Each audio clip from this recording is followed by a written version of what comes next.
No. No.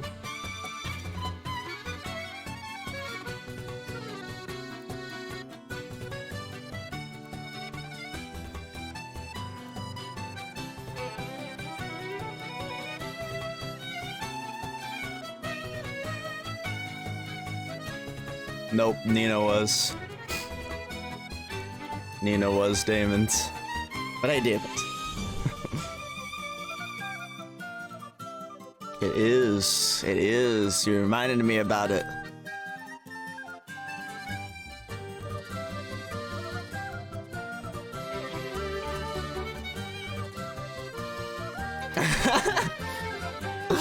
Oh, David Savage.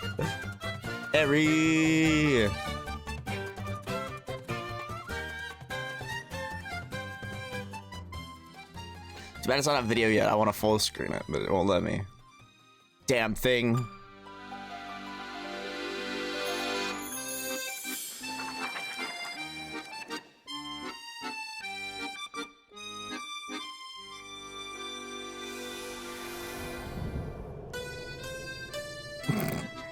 Is he why? So it's supposed to be a pre-show. That's why I started now. The real event starts at 11 and it's kicking off with Beyond Light, so pretty excited for that. But there's supposed to be a pre-show, so and they're supposed to have reveals in it. I'm assuming it starts at 10:30, but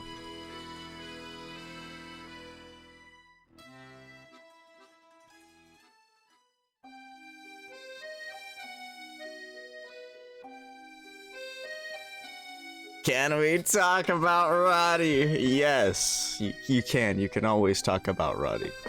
You're fully allowed to. We here on the Tabor the Gamer channel, we talk about waifus. Waifus are laifu.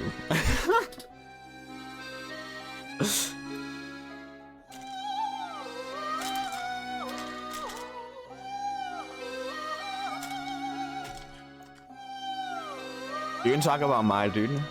Mai's the GOAT anyway, in my opinion. Roddy's a close second, though. There could never be enough talking about Roddy. Hello, Agent.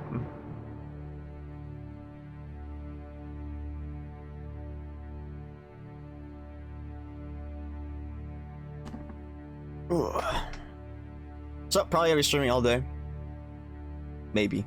I don't know. I haven't decided yet. Kinda depends on I guess the pacing. I don't know if they just have things scheduled for certain times and there'll be like big intermissions between.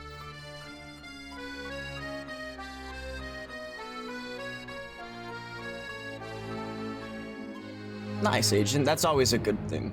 It's always a good thing. Let me find out. Sure, let me see what Jeff Keighley's saying on Twitter right now, if anything.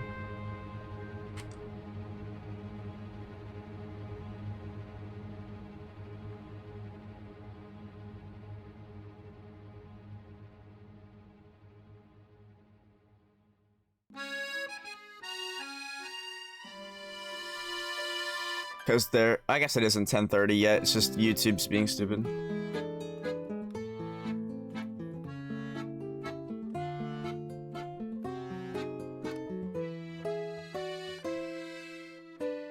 Nice, Agent.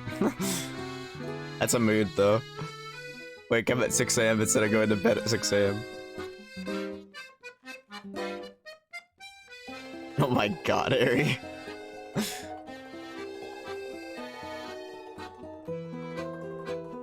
Dude, I watched Damon play Neptunia until nearly 3 AM last night. It was great. Dang, it looks like I started too early. Yeah, I'm just gonna mute it. We're just gonna listen to Triforce Heroes.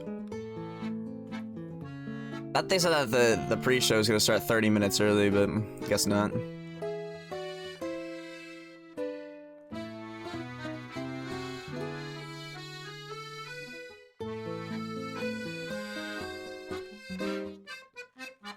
Dude, it was great.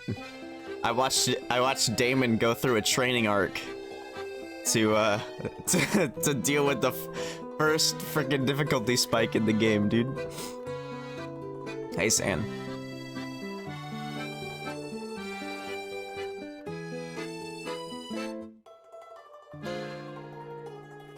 Oh yeah, I can full screen it now.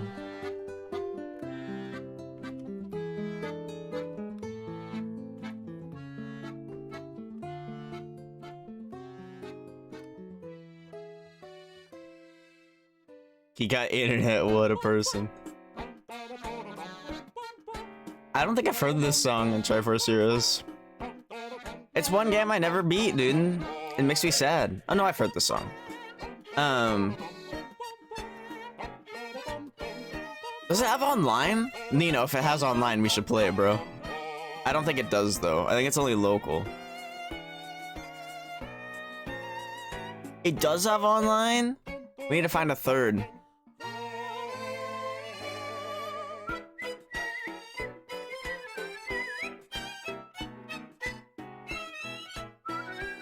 But Damon, I don't know if Damon, do you have a 3DS? I wonder if we could, like, use an emulator and somehow connect to servers. I don't know. I've always wanted to play through Triforce Heroes, but I always had to play it solo. Then just ask for her. Just ask if you could borrow it.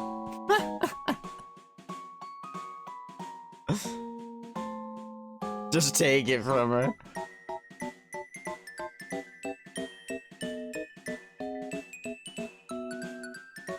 Yeah, but doesn't she visit still? Actually, I don't even know where my Triforce Heroes is, to be honest. I'd also need to find my 3DS charger. I think my 3DS charger is actually just in a bag under my bed, though.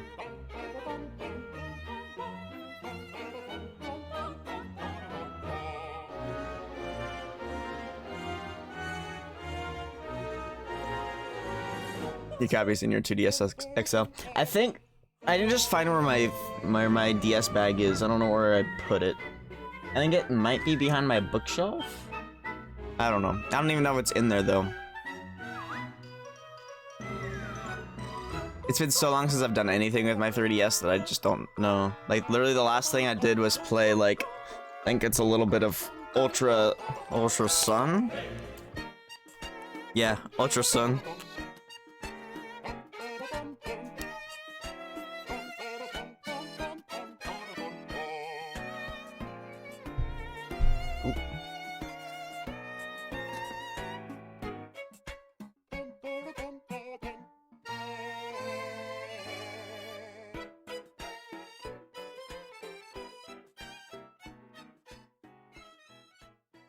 The 2DS XL is actually really cool looking.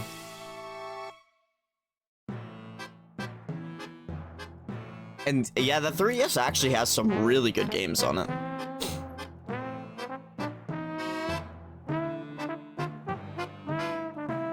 There's nothing wrong with buying a console that's about to lose support. There's still a bunch of games you can play on it. I mean, I'd honestly buy an NES or an SNES. But, you know, I'd rather just play SNES or NES games on my Switch now at this point.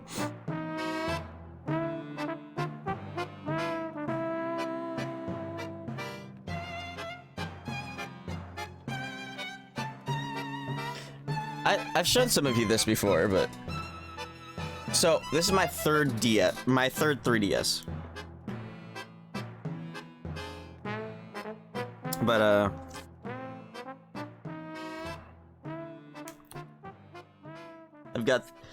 I did some trading. So my first 3DS was actually it's up there. Died to a spill. But then oh no, actually this is my fourth 3DS. And then I got the 3DS XL. I think it was like just a red one or something. And then I got the new 3DS with Majora's Mask because they came out the same day. And then I traded my, or no, I didn't yet. So I went to buy this off of Craigslist, and it's got a protective case on it, but I can take it off. And then I transferred all my stuff to it for my new 3DS, and then sold my new 3DS, but freaking sick, dude. I love it.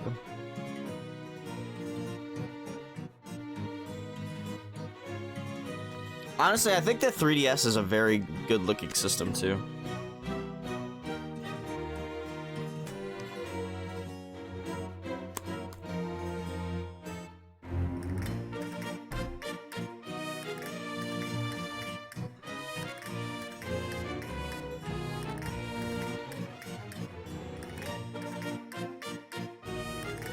Play Ultra Sun, but it's dead. It's completely dry. I think my Game Boy has a little bit of a charge though. I think I got Mario and Luigi Superstar Saga. Yeah, dude. Oh, it's red though. It's red though. I don't know where my Game Boy charger is.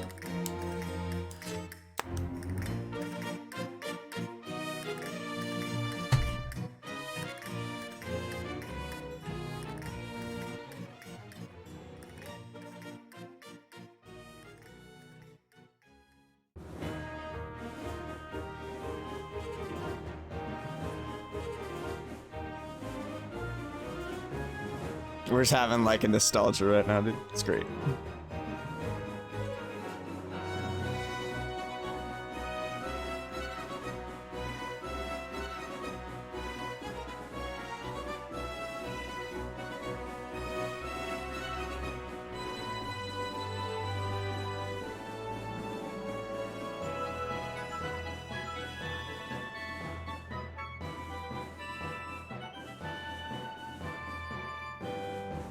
Oof.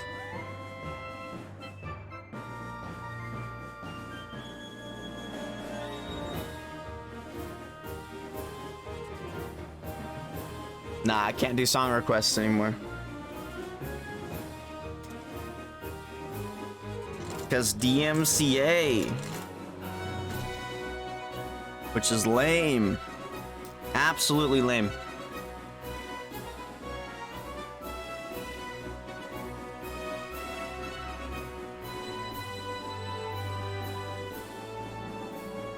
Freaking music industry, dude.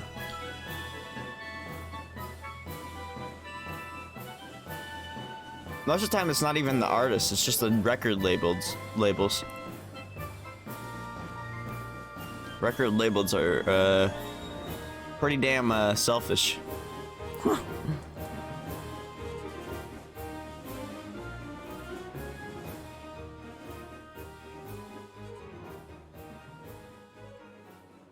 Yeah, I wonder where my DS Lite is.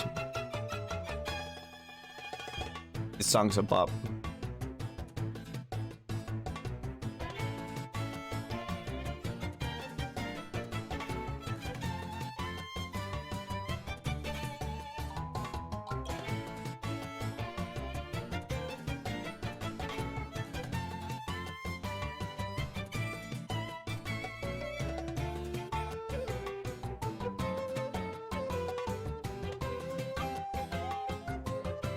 I had the let me show you guys DS Lite.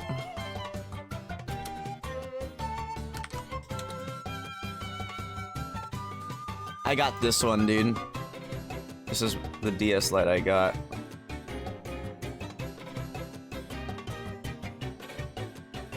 Came with Phantom Hourglass. I loved it because it was a sequel to Wind Waker, dude. I like fanboyed over it so hard.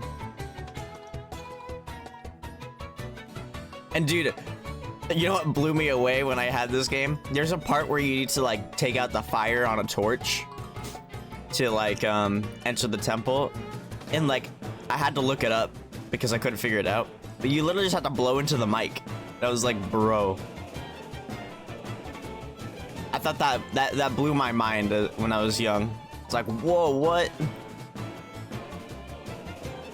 There's also like a puzzle where there's like a map on the top or bottom screen, and you have to close the close the DS to imprint the map onto it. I thought that was really cool too. This game's underrated and unappreciated. Same with Spirit Tracks. Both the DS Zelda games are underrated as hell.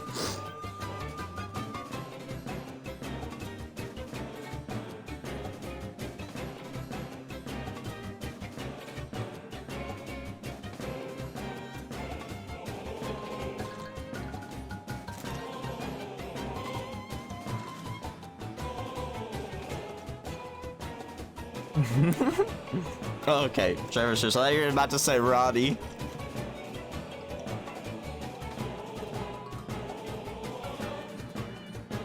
Spirit Tracks had its issues. Like, I think Phantom Hourglass is a better game, but Spirit Tracks definitely is underrated as well. Spirit Tracks has the best, like, one of the best OSTs though, I swear.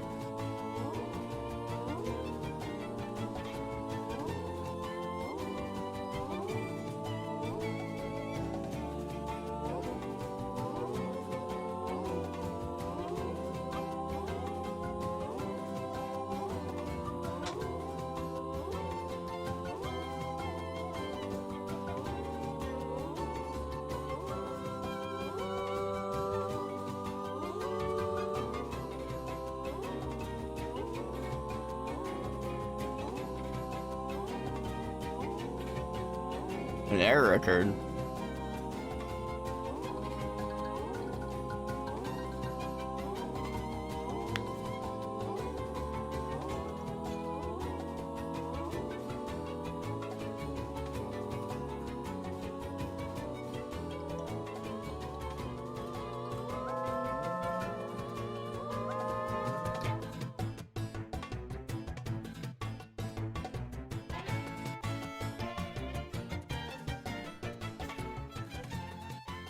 So I'm not sure. There's supposed to be a couple of reveals in the pre-show, and then of course we got Beyond Light right at 11.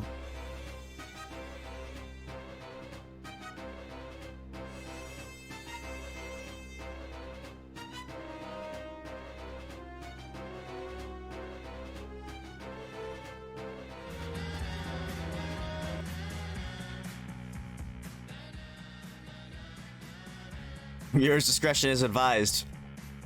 We're gonna have some rated M shit here, boys. Hello and welcome to the Gamescom Opening Night Live 2020 Who's this guy? pre-show. I'm Kyle Bossman, and this is Kyle my hot, Bossman. stinky apartment. I realize My you hot probably and have a lot of stinky questions apartment. Right now. Like, who is this guy? Yeah, Not that exactly. important. Is this the show? No. Just to be clear, this is the pre-show. This is you and me for the next 20 minutes getting excited about Opening Night Live proper, the big show. That one is going to look nice. That one's got Jeff Keighley. That one's got a budget. It's going to be fancy looking, not like this. And then you might be thinking, wait, is the next 20 minutes just this guy with his headband talking to me about stuff? No. It's going to be some of that, but most of the show is trailers. We have world premiere trailers right here for the pre-show. If anything, my job is just to smile at you and fill time in between trailers. In fact, we should, I think, start off with a trailer. Please don't. We'll talk about Opening Night Live. It's going to be big and fun and awesome. But Please I feel like don't, the best way to kick guys. off a pre-show is just to get That'd be right into mean. one. Our first world premiere trailer is a game that was just announced earlier this year at an Inside Xbox event from Bandai Namco. This is Scarlet Nexus. Oh, is this that anime game? It is. Actually interested in this one, because, you know, anime. Intruders were just detected.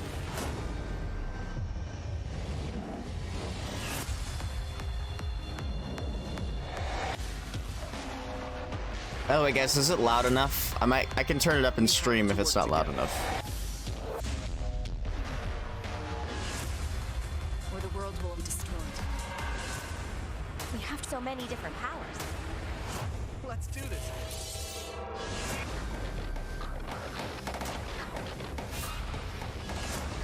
You have your ways of doing things? It's loud enough, okay. It's a waifu. See, here on the Tape of the Gamer channel, we talk about waifus.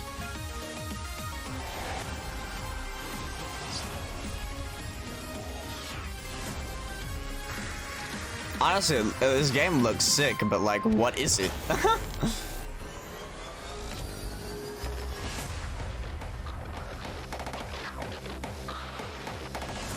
Like, is it a hack and slash? Is it a JRPG? What is it? Why does it only have Xbox on it? Please don't tell me it's an Xbox exclusive. If you're just now joining us, this is the Gamescom Opening Night Live 2020 pre-show. That was a That trailer doesn't for a seem video right. game and not an anime. And I'm Kyle Bossy, not important. For the next 20 minutes, I like less this guy. than, much less than now, we are counting down the minutes until the big show, Opening Night Live, in which you're going to get fresh looks at Fall Guys Season 2, Destiny 2, Call of Duty Black Ops Cold War was just announced yesterday. We're already getting to see more of that tonight. Lots of things to see. Cindy Goodman from IGN is going to be giving out the Gamescom That's my awards dad. for Best PC Game, Best PlayStation Game, Best Xbox Game, as well as talking about some brand new shows from IGN that they are debuting this week at Gamescom. Yep, Lots Fall of Guys stuff Season 2. in ONL. It is going to be a chunky, thick show. But in the meantime, for this chunky, pre-show, thick it is time show. now for another world premiere on our end. The game next that we're going to see is called Quantum Error. And parents, let me warn you now. It's time to put the kids to bed. Because it's about to get scary as hell in here. I don't care if you're in the Western Hemisphere. This it is the guy's afternoon. fantastic, dude. Put the kids to bed. Replace Jeff Keighley with the headband man. Headband man is best man.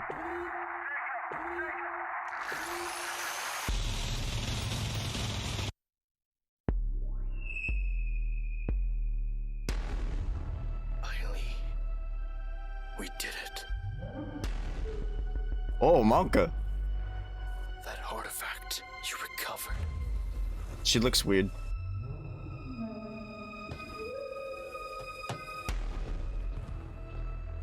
The answer to all our Monka, dude.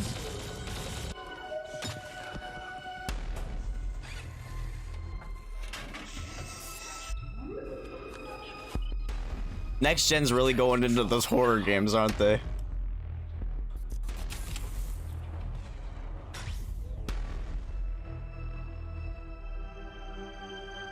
Use them to travel the stars.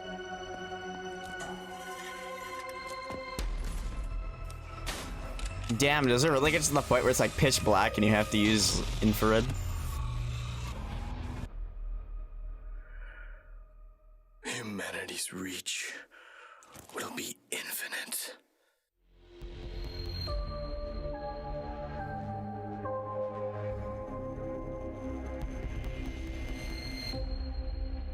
Sequel to Quantum Break. No, just kidding. not even the same developer.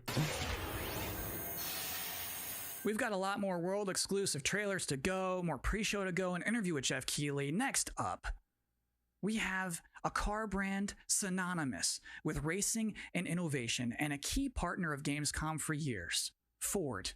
They're about to exclusively reveal the Ford. first ever car made with gamers for gamers. First ever card Check it made out. for gamers. Ford knows racing. In 2019, we brought our love of racing to gaming, and Team Fordzilla was born. And that was Gaming just the car. beginning. In May, we Has it got launched Project RGB? P1 to design a car in collaboration. It better got with gamers RGB, for dude. gaming. This project was a global first, and our designers let their imagination go wild. So on to our first global announcement. Please welcome our first ever Team Fordzilla Project P1 model. Bruh, I swear it's gonna have RGB. RGB car.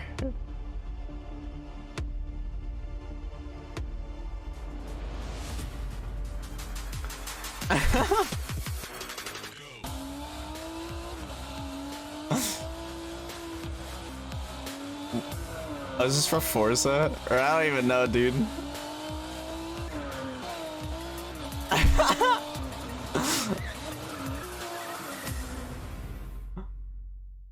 And now our second global announcement. You got us so excited with Project P1 that we are now committing to This make is a real meme. world version of this groundbreaking car. The real world version. This is only the beginning. If I wasn't a gamer. Didn't have Hey, it's a lot of games, Pierce. I guess I would just be writing a lot more. Video games and writing are absolutely my two favorite passions, and I just managed to combine them into a job. So I feel like, honestly, I probably would have finished a couple of books. If there was no game, what else would I do? I mean, I like tech, but you need to do things on the technology. And so if I can't play things, if I wasn't into gaming, David. It'll be a lot of TV watching. For tonight. No, David. I'm not a gamer, then I probably would start to game. I think I will try something to put some smile on the face of everyone. You know, they gotta do that content creator sizzle reel, dude. And read more books. And get bored. Welcome back to the Opening Night Live pre-show. This is only the second year of ONL existing, but I think it is safe to say that this year's will be unconventional. So to tell us what to expect from the show this year, please welcome Jeff Keighley. We are now joined by Jeff Keighley, host and executive producer. Is that a batarang behind him, dude? How you doing, Jeff? I'm doing great, Kyle. How are you? I'm doing okay. So back in April, Gamescom said we're going digital this year. When did you start thinking about ONL and how that's going to look? Well, we knew last year we were going to do another ONL this year because it was a big success. But yeah, we had no idea what format it was going to take. Normally we are in Cologne. This year we're doing it from Los Angeles. But I actually, Gamescom came to me and said, we definitely want to do ONL. It's a digital event for the whole world. So even if we don't have something physically in Germany, we still want to do this show with you. And I said I was doing Summer Game Fest, and maybe we can bring all these things together to create this grand finale. You know, I really appreciate this man. All summer, I was really hoping to do a show that was a little bit bigger. This man, like, broadcasting puts gaming up on a pedestal, months, and I wanted to do something with kind of a set and a little bit of spectacle. I appreciate that he industry really tried to. That's what we're gonna do. So is it going at to be least just this as year, long like as a regular show? Yeah, we have like 2 hours of make stuff it to show folks, important that we from still across have the like industry. You know, like shows the big and stuff. The which I can biggest appreciate. games out there like Call of Duty With and E3 then a lot canceled of and really, whatnot. you know, interesting titles. Of course, we're gonna have some amazing next gen stuff in the show, and Fall Guys Season 2, which has become a thing over the past couple of weeks. So it's really fun to have like the big and the small. Fall Guys Season 2 gamers. And next Time for Bean Man Part 2 Electric Boogaloo. 2 hours. Is it going to be just back-to-back trailers, or are you going to do some interviews and demos? You will definitely see trailers. You will see some extended gameplay demos of some titles as well. There will be a few interviews with a couple of developers. We've got some special guests. And one thing I will say kind of right out of the gate is that this is not sort of wall-to-wall shock and awe announcements of new games similar to last year at Gamescom. We have some really big updates on games that fans are excited about and meaningful, but the kind of big surprise announcements, we have a few things in the show, and we have lots of great things planned for the Game Awards. But similar to last year, this is really a showcase of like big holiday games coming next year that you know about. So I would tell people to set their expectations to be really meaningful updates on existing games versus blowing you away with surprise shock announcements. Great. Jeff, I'm personally looking forward to the show. Well, me too. It's been really fun to build this, but even working with our team, it's been challenging to do things safely in the era of COVID, and it's been. They just got the stream demonetized. We still want to do this show, and I think for all of us in the industry, we want that big showcase. So I'm just really excited to honestly like leave home, do like have a set, and you'll see we've got like screens and lights, and it's. If we do it right, we're going to hopefully create that magic moment that we haven't felt this summer. All day. A lot of the events this summer have been pre-taped, and they've been great and lots of cool game info, but I really wanted to do something live with a lot of energy to it. So if we do things right, that's what people are about to see. Very cool. Good luck with everything. Thanks, Kyle. Thanks for hosting the pre-show. I'm doing my best. 5 minutes so till Beyond Light, on the boys. same page about what just happened. That was basically an interview with my boss using questions that I mostly already know the answers to. So, considering all that, I think that went pretty well. Next up, we do have another world premiere trailer, baby. Vroom vroom Hong Kong for Vroom vroom Dirt Hong 5. Kong for Dirt 5.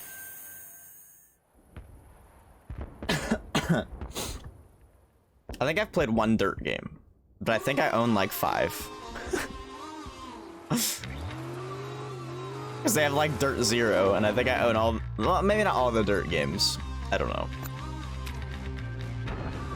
The chaotic energy this guy had. Oh, what? Are they gonna have like custom, like, oh, that's cool.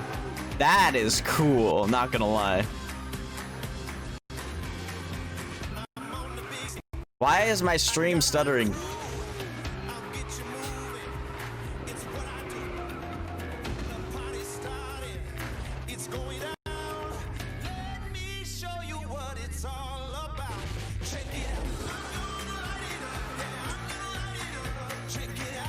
That's really cool though.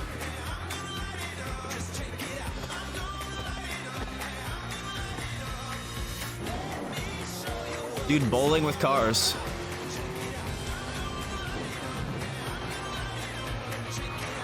Nah, I don't think it's internet.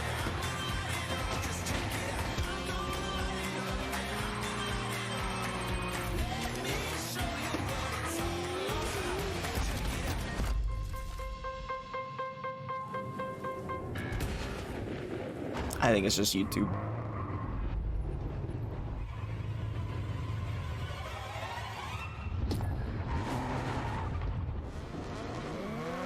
Vroom vroom.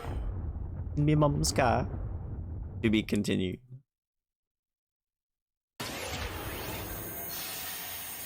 So you think like a vampire bit a car and sucked out gas? To be continued.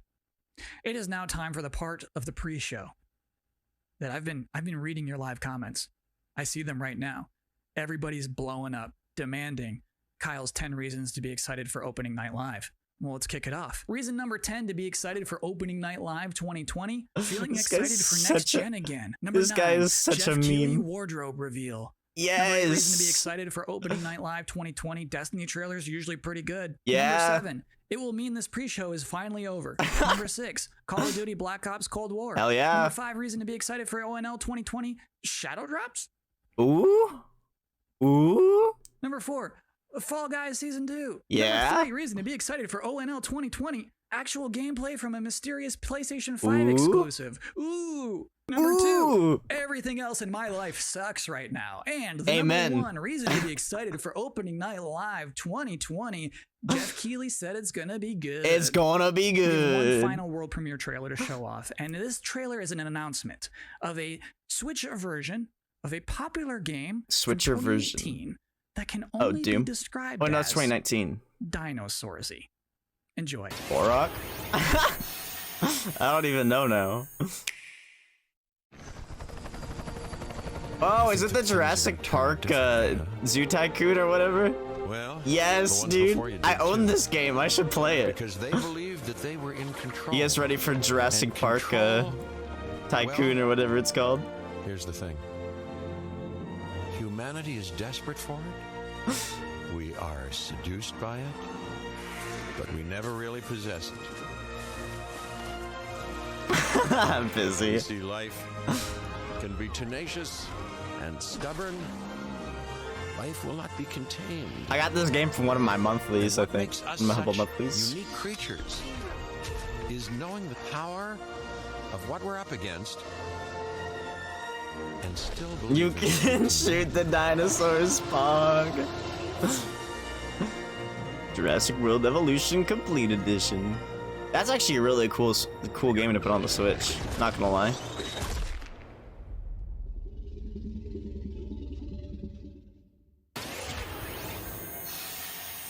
That's it. That's all we have for you in this very pre-show. Please Beyond be Light, Beyond excited Light, for Beyond the Light, actual Beyond Light, opening Beyond night Light. live, in which you'll Beyond see some Light. Destiny 2. You'll see Fall Guys Season 2. You'll see Black Ops Cold War. That Dude, mysterious all 3 of those, PlayStation dude. 5 demo. Some things we've probably Don't tell 'em never it's heard Ratchet of and Clank. before. Cool. I think it's going to be a very good show. I'm personally excited about it. Me. I should thank you, actually, for putting up with my nonsense for the last 20 minutes. It is appreciated, but seriously, enjoy the show. We gotta miss you, headband man. So what's the Oh plan? my god, what's going on? Time to take control of our world. When we feel out of place, Is it just me? disconnected, and divided? There are always repercussions. Do we have what it takes? All right, I'm going in. To be heroes? What we're doing here could change things forever. Tonight, we bring the world together. You're with us now. We celebrate who we are. This is humanity's chance to repent. And what we are. I'm with you every step of the way. The future Every step of the way. Welcome to Gamescom. Opening Night Live. Ooh, 60 frames. That's what I like right there. Hello, everyone. I'm Jeff Keighley, and welcome to Sup, Jeff Gamescom Keighley? Opening Night Live 2020. Now, this year, Gamescom is, of course, a little different than normal, and I hope all of you and your families are safe and healthy at home. In 2020, games have comforted and connected us more than ever. And with the launch of PlayStation 5 and Xbox Series X later this year, games are only going to get better. Well, all summer, I was hopeful we could get to this very moment, a big live showcase filled with more than 35 games to kick off Gamescom 2020. Tonight, you'll get a first look at Fall Guys Season 2 and an extended gameplay demo of Ratchet & Clank Rift Apart for PlayStation 5. Plus, we might have a couple surprises along the way, too. But before we start, I want to acknowledge and thank all the game developers, marketers, and publishers who have worked under challenging circumstances to keep us entertained. This show is nothing without them or my production team, and doing a show at this scale safely is not easy, especially when all of you at home have some pretty It's right for me to pop off of D2. I hope tonight reminds you why you love to play games. I'm probably gonna freak And out. with that, we're going to move on to our first Black Ops game. With a Cold game War. that was Oh, I just thought we were announced starting with yesterday. Destiny. Call of Duty Black Ops Cold War. And joining me is Dan Vondrak from Raven. That's a to cool tell us about the stage, game dude. And give you an exclusive sneak peek. Dan, how you doing? Good, Jeff. Thanks for having me here. This has been a dream project for us to work on from nearly the beginning of development.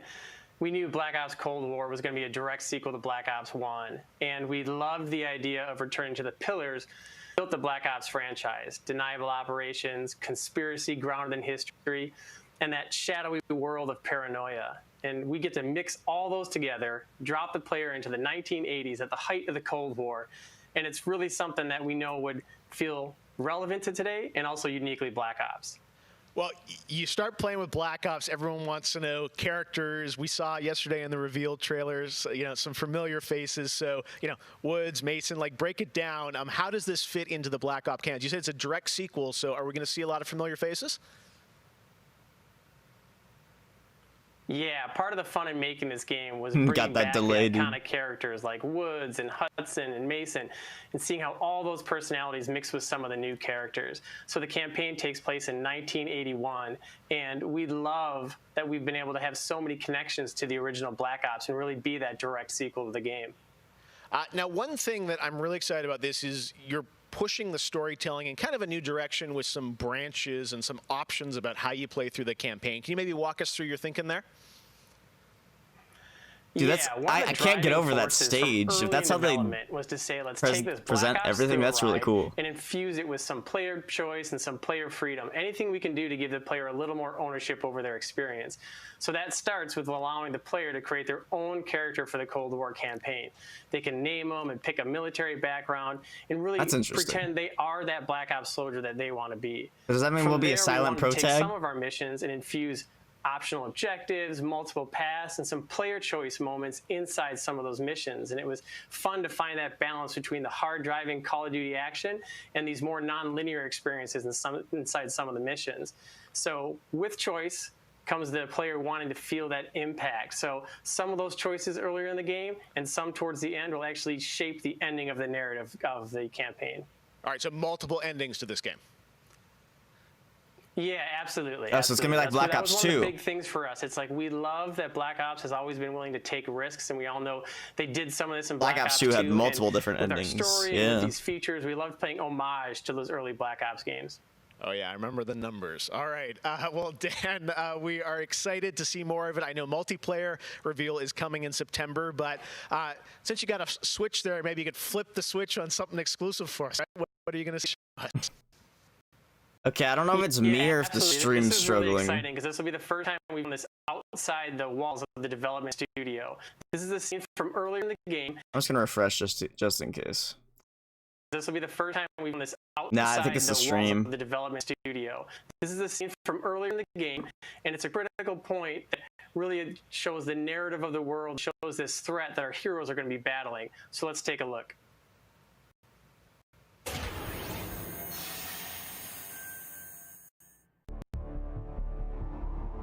1943. Detailed information from the Manhattan Project was stolen from Los Alamos by the Russian spy known as Perseus.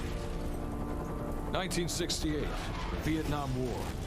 Viet Cong soldiers orchestrated by Perseus.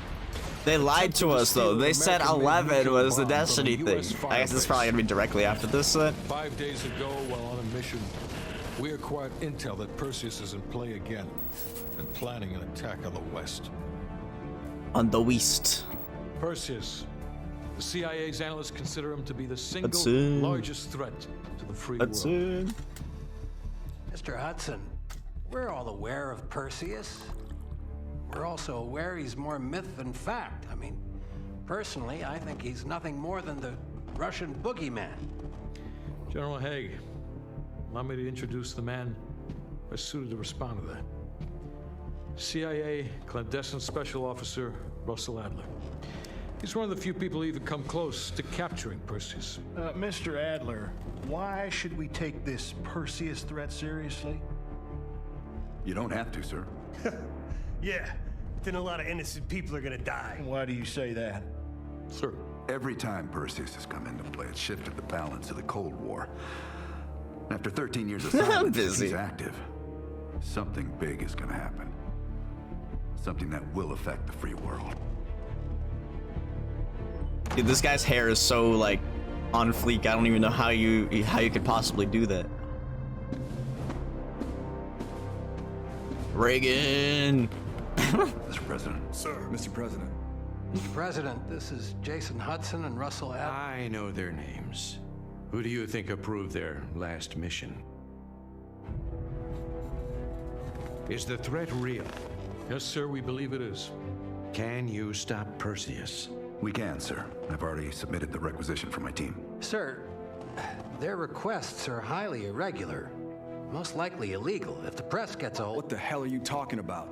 Do you know who we are? Every mission we go on is illegal. Sergeant Woods, plausible deniability is the backbone of our work. Al, we're talking about preventing an attack on the free men and women of the world. Give Mr. Adler whatever he wants. Gentlemen, you've been given an important task. Protecting our very way of life from a great evil. There is no higher duty. There is no higher honor. He said duty. And while few people will know of your struggles, rest assured, the entire free world will benefit. I know you will. George Washington.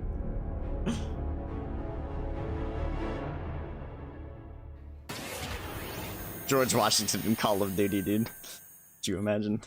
Tonight we have some new game announcements for you guys as well, including this one, a new next-gen narrative action adventure. What game happened to from Destiny Collector 2? Entertainment in Montreal. It's called Unknown 9. The What game happened tells to the story Destiny of 2? Haruna, a woman raised on the streets of India and haunted by visions of her own death. Stop Haruna cucking struggles us, to understand Jeff. her mysterious innate abilities to manipulate the unseen. Check out this first look. They meant 11 p.m.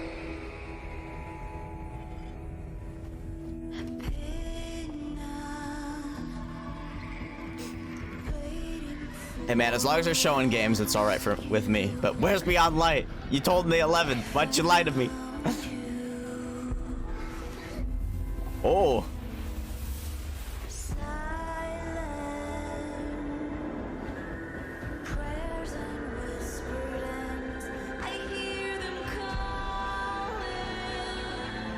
I'm busy.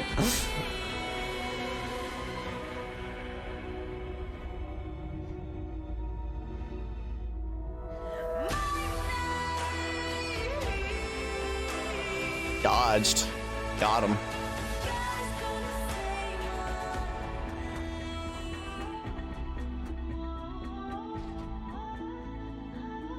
Hey, look, another cinematic trailer. We have no idea what the game even is. Good job, good job.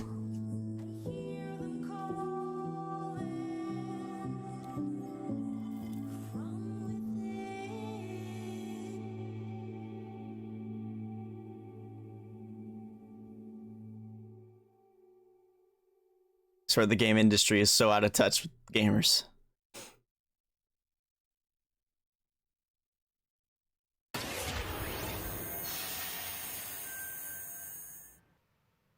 All right, let's get to the gameplay. Yes. One of this year's biggest games has been Doom Eternal. Tonight, we've got an Yes. exclusive first look at the campaign expansion called The Ancient Gods Part 1. Show me, Check this Jeff. Show me, Jeff.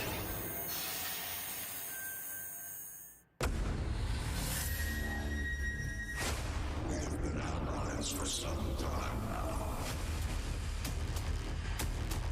I knew you were the moment you set foot in the Doom Eternal was so good, dude. gifts. Hold to us now. Yo, is it gonna be like underwater? The Slayer has arrived. Please proceed with control, but assertive aggression.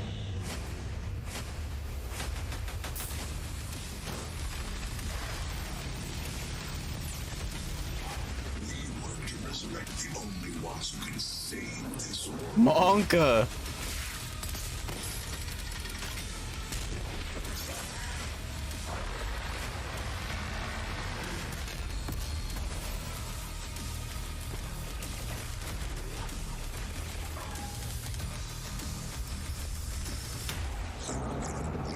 To serve the gods.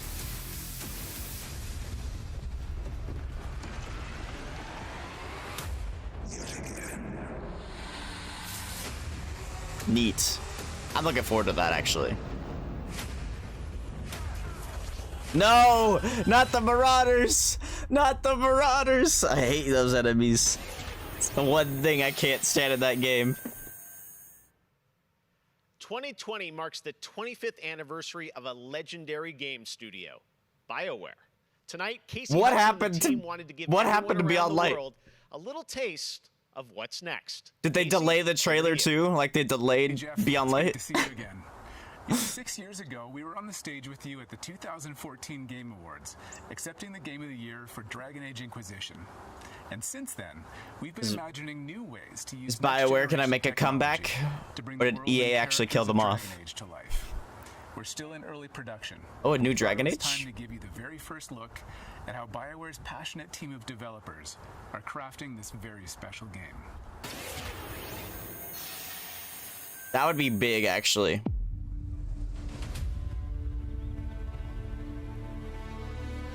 I've been at BioWare for a really long time, so I've got to see it grow up and turn from a company of 35 people to a company of more than 300 people. There's amazing people in the industry. There's amazing stories to be told with other people. I love that character so much. It's awesome. We're very experimental here at BioWare, so we're always coming up with new stuff. We're always trying to improve, innovate, and bring new characters to life for our players and fans to enjoy. Concept art. Yeah, it's looking like Dragon Age. The world of Dragon Age really has got it Yep. all. It's got frontier stories, it's got mystery, it's got hard-boiled detective stories. And of course, it's all wrapped up in kind of a fantasy setting. You really feel like you're the hero in the Dragon Age world, and you're saving people. Well, they said it's early in Dragon Age development, to so. me is a wonderful world to play in. Dragon Age is like BioWare's Excited about the future. second of Dragon biggest Age. franchise next to Mass This is Effect. an original world, original flora, original wildlife, original architecture. That makes it fun to explore and discover. It's very highly praised, you know. In the next Dragon Age, you get an opportunity to see new things, new places. Inquisition was and actually interact with people pretty underrated who from what I've heard. I've only played like 2 hours of Inquisition, but like I heard it's actually pretty damn For good. the game we're working on now, we want to tell a story. What happens when you don't have power? But that's literally the last game that BioWare has gotten praised for because they released frickin' Mass Effect Andromeda, which went to shit, and they also released Anthem, which went to shit. So let's see if they can redeem themselves. Something that we'll be able to look forward to in Dragon Age is a really close relationship with game characters who really become real for you. We want characters to either be loved or hated. One of the best examples of that is Solus. Half the community wants to kill him, half the people want to marry him, and another part want to do both. They call me the Dread Wolf. What will they call you when this is over?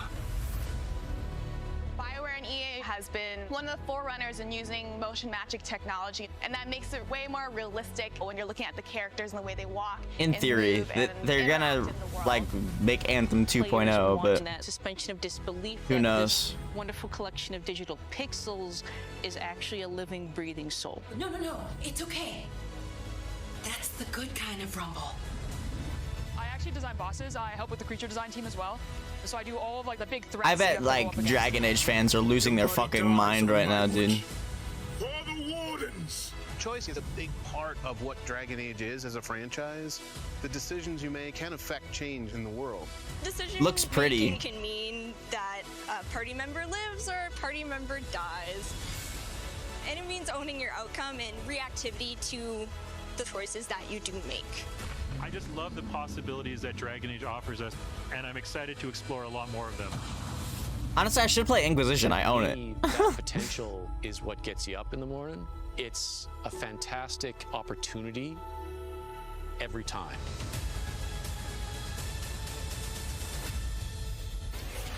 That's really cool, though. I'm really happy for Dragon Age fans right now. People thought the franchise might be dead.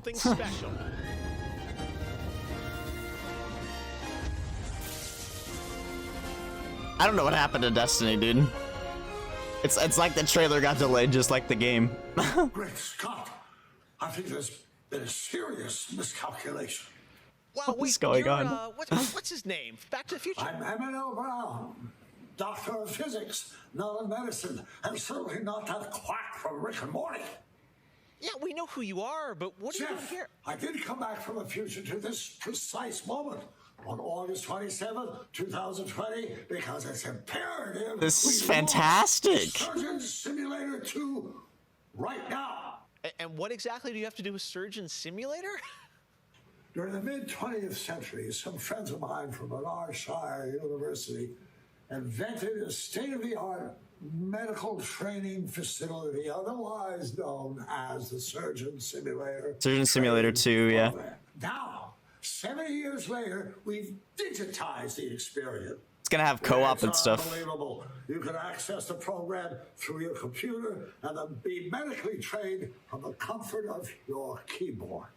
And it's available as of Great Scott, this very moment. Shadow dropped? Nice. Tonight, I want a world premiere, a few examples of some of the incredibly successful test subjects who have already completed the course. So you're saying a world premiere will save our future? Only time will tell. And speaking of time, I'm off to another world premiere, Avengers 26, The Return of the Son of Thanos, opening 2077. And with that, I leave the fate of the human race. Avengers 26, The Return of Thanos, boys. You play Surgeon Simulator 2. And now the stream's struggling again. Doctor's orders.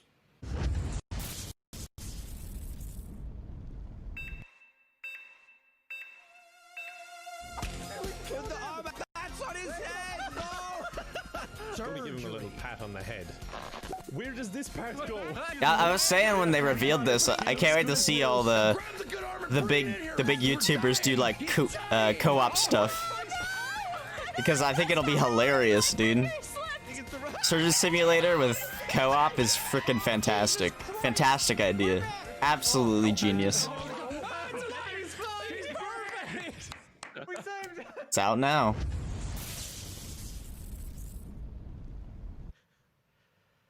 Doc Brown introducing Jacksepticeye playing Surgeon Simulator, only on Opening Night Live. All right, well, if you thought that crossover was kind of crazy, wait until you get a load of this next game announcement. That What happened to Beyond Light, Jeff? You lied to me.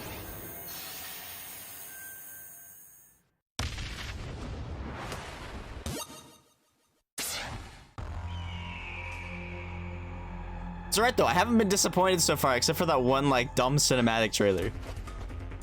Like, show game.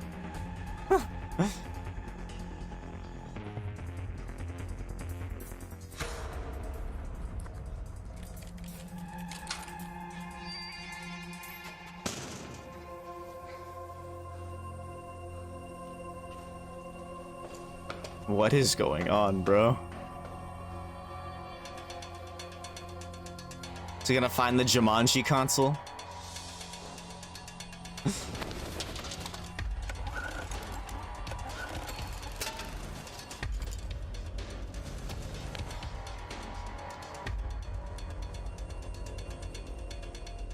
He's becoming a gamer.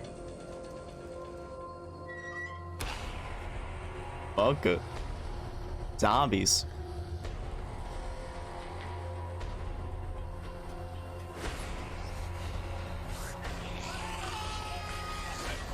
Oh my god, it's a bridge constructor game. Bridge Constructor The Walking Dead, bruh. Bruh.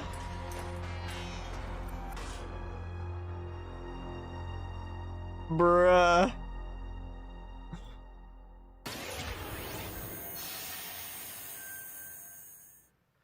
Tonight is just the start of Gamescom 2020. Over the next 3 days, there are more streams from IGN and Webedia with in-depth looks at games, a digital cosplay contest, and some special new shows just for Gamescom. Your portal for all things Gamescom this year is Gamescom Now, which you can check out at gamescom.global. Now, one game you'll hear more about later on IGN's post-show is this one, a return of two classic characters that I love. Oh. Check this out. Classic characters. What could it be? In a world gone strange. What the fuck is that? One elite force stands against the darkness. But even I forgot their name. I think I know what this is though. Here, slip on this. Yeah! It's these two! Sam, I'm blind! Oh, hello, miss. It's these two! Stay tuned for more info. I forgot their name though. Their names.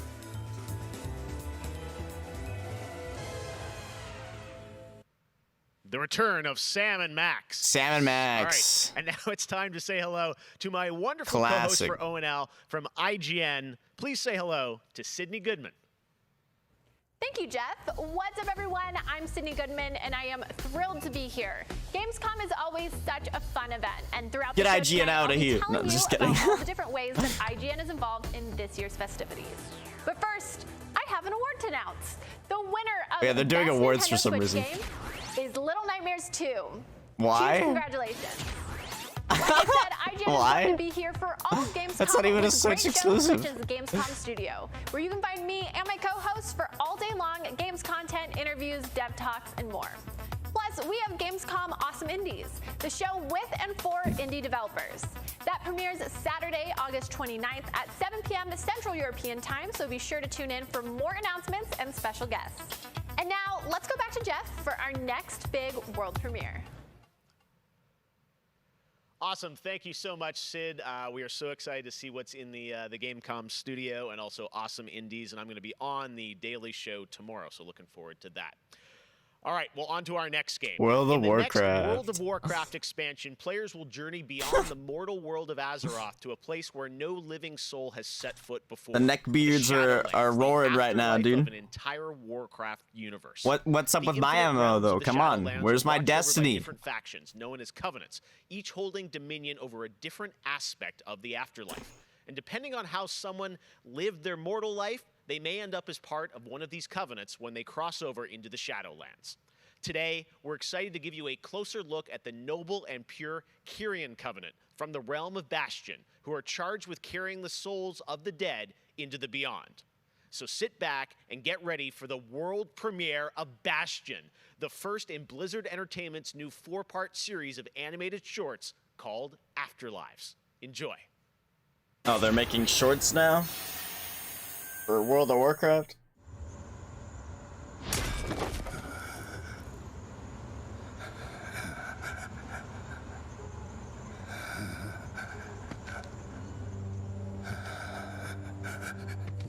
Heavy breathing.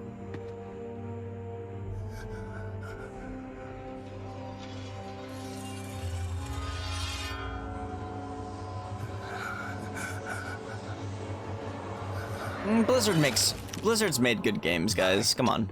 It's just almost all of their games have gone downhill because of the way they treat their games.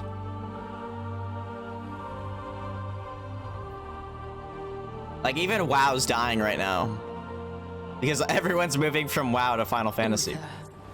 Where am I? There's like a mass migration. Welcome to Bastion. You led a truly selfless life, and for that, you have been chosen. Chosen? To shed your mortal burdens and join the ranks of the Ascended. Serving to ferry the souls It's just of too the bad dead because Blizzard used to be like that. The name of quality in the PC gaming. They used to be like the Nintendo of PC gaming, but unfortunately they have fallen far from the tree. Look at that mustache though. I know, right, dude? What a legend. You are an aspirant now. You must accept your new purpose and purge yourself of this desire for vengeance. What I desire is justice. The whole city. What? Devos, why are you training this soul? It is beneath your station as a paragon. He cannot let go. He continues to demand retribution for his death. Dude, she's just female Zavala. Many souls take eons to ascend. Yes, but this one seems broken, Thenios. Unlike any soul I have seen, I have begun to wonder whether he was deemed worthy. I just want her to say indeed. By mistake. Be careful, Devos. I would not let the Archon hear such a thought. In time, he will forget. Trust our ways. Trust the path.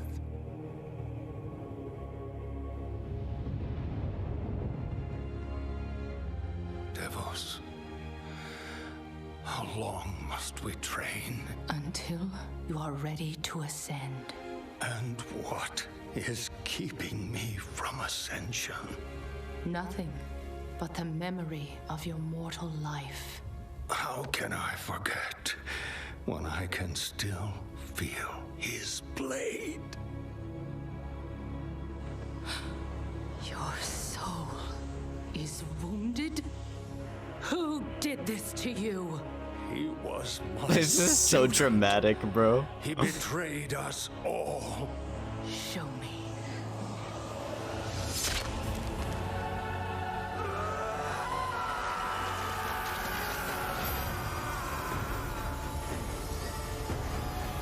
All us non-WoW players are like, what is going on, bro? The runes on his blade were unmistakable. This dark agent runs free on a mortal world with the power of the Maw itself in hand. Our realm is imperiled. Impossible. The Maw is inescapable. You must return to the path. If he had purged his life, we never would have known of this calamity. The path is flawed. Enough! The order of the Shadowlands depends on the execution of our eternal charge. You will abandon this course. As you command. How long is this short? I thought it was a short.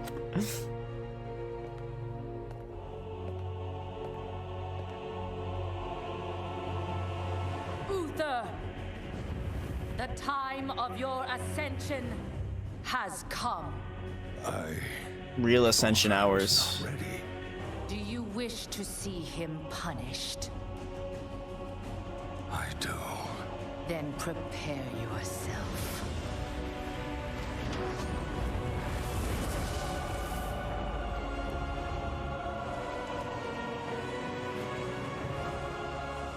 The moment he falls, Is it the end? will claim him.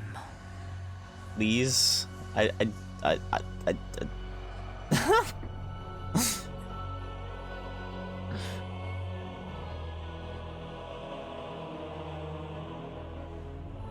see. He became a Smurf. Only darkness. I see only darkness. For me. How edgy.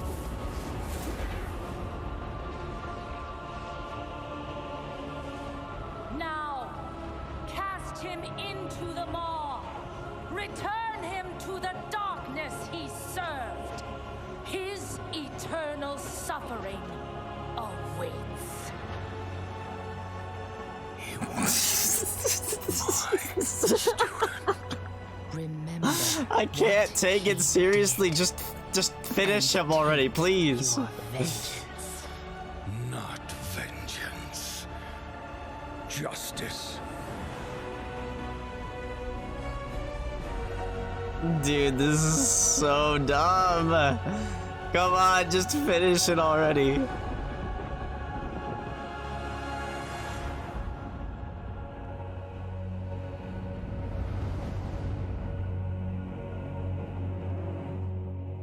What are you talking about, Bissy?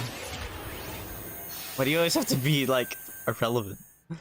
All right, hope you guys enjoyed that exclusive look at Bastion. Now, we know many of you can't wait to experience Shadowlands, and our friends at Blizzard want you to know the wait is almost over.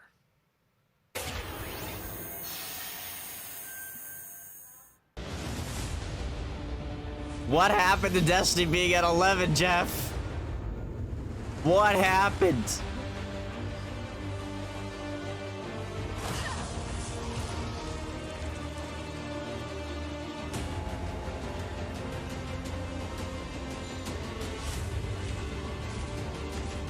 Skylanders.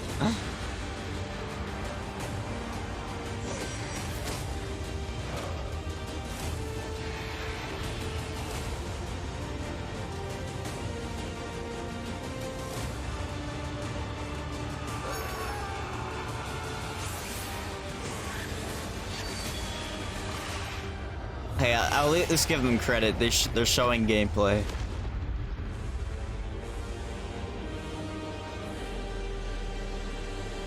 You gotta give credit where credit's due.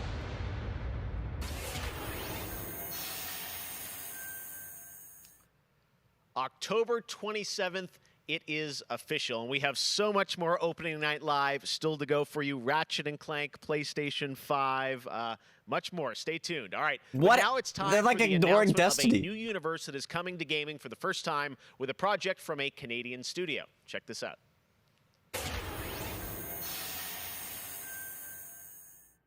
They have returned. They corrupted. It's like they deleted the trailer. Conquered. Until finally, the gates of the celestial realm were thrown open. Our last remaining hope, the Stormcast Eternals. Vengeance made manifest. Maybe they just take this when the show starts. Unbound, unbroken, we will take back what the dead have ravaged.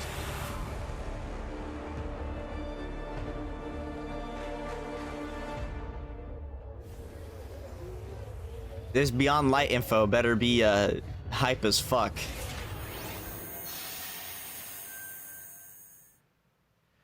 Now, you guys may remember back in June, I had some This game looks cool. fun with my buddy Crash Bandicoot announcing Crash 4 It's About Time. With the game coming in October, Crash, of course, had to come back for opening night live. So let's bring him out, everybody. Crash Bandicoot. What? He's where? Bruh. He's wearing a mask.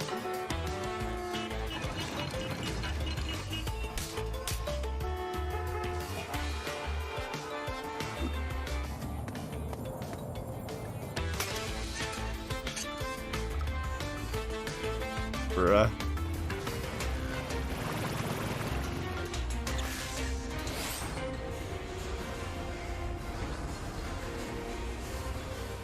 That is one empty building.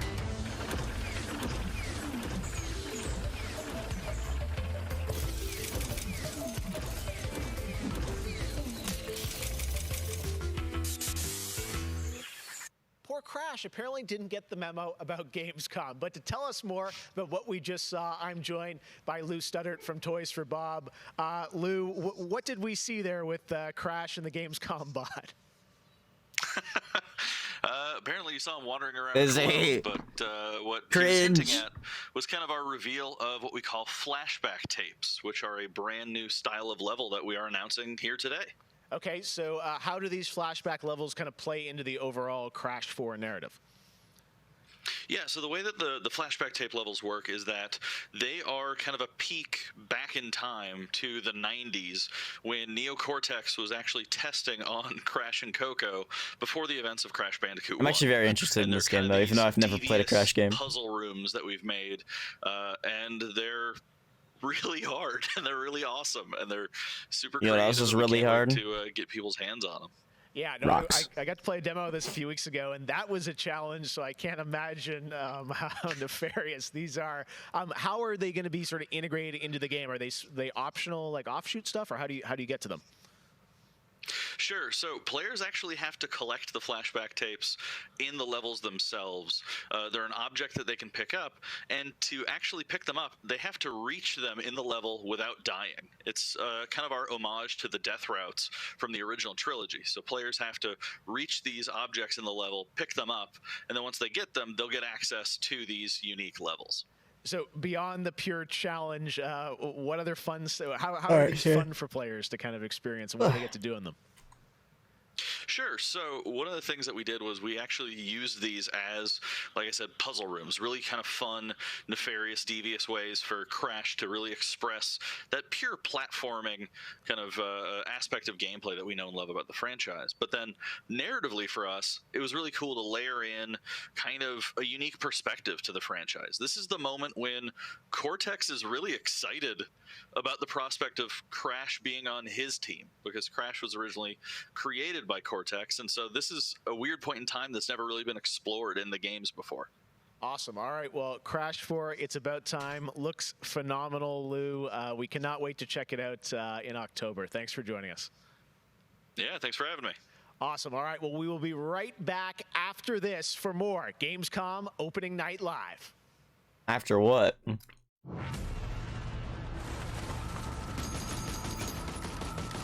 I have become terror. The unseen predator. A rupture. What is this? That obliterates without warning.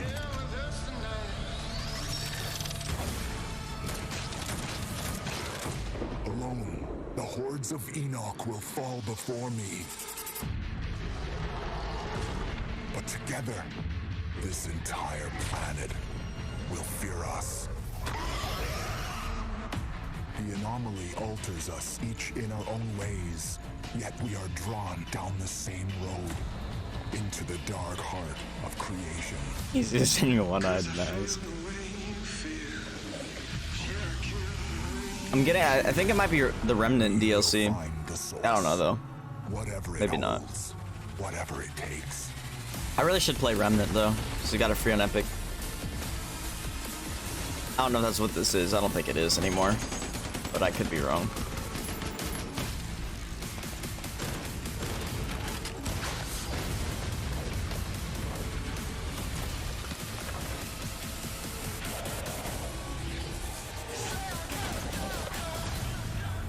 Oh, it's Outriders.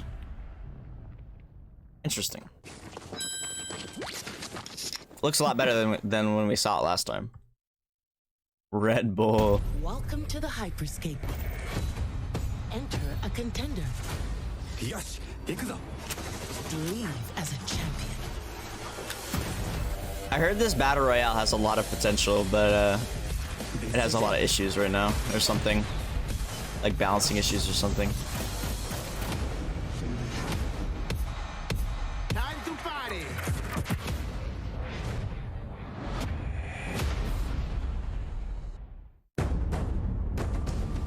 No, we saw this at the Nintendo Direct yesterday, I think. Anime soccer game, dude.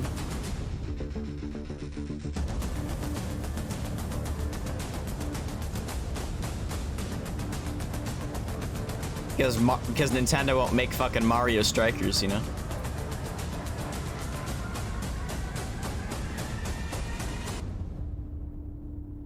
FIFA 2012 looking sick. I can see you're new here. Let me get you up to speed. The Underhive's named well. A sprawl of humanity suffering away like ants. Deep underground where we ain't causing trouble but are rich boys and girls, no matter The rich boys and girls. And do we ever make some noise?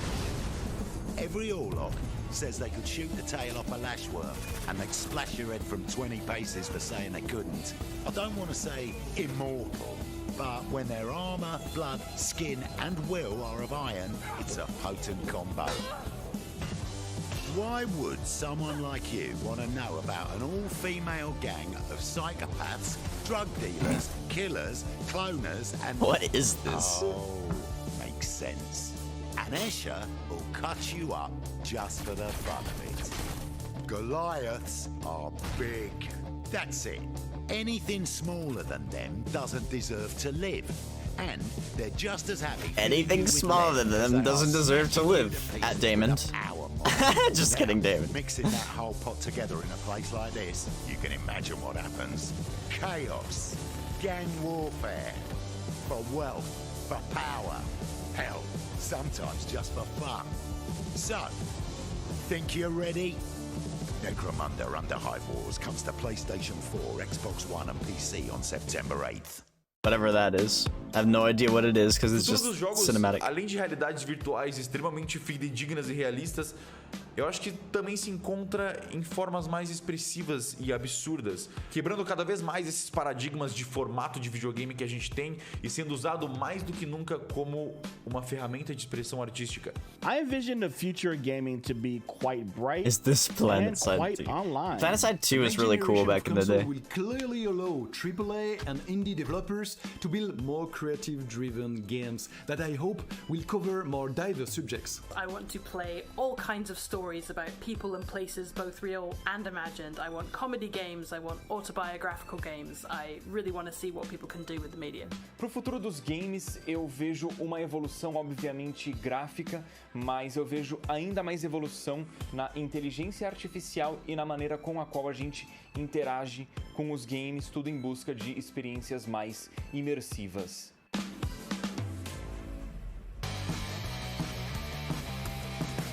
I think they're really going in with those effects. You know, one of the things I love about opening night is that we can show you the biggest games in the industry and also smaller titles that should be on your radar. So pay attention to this next game. It comes from a team of two in Sweden, Tuxedo Labs. Over the past 3 years, developer Dennis Gustafsson has built his own game engine to realize his vision for a fully destructible game world. What he's building has absolutely blown me away, so I asked Dennis to prepare a special trailer just for tonight. I hope you're equally inspired by the ideas in this next game. Two-person, Definitely one dude. to watch. Teardown. Minecraft?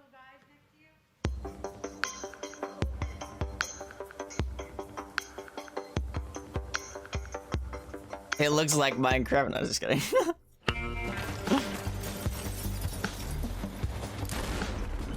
Oh, I've seen this. I've seen like work in progress updates of this game. That's really cool, actually.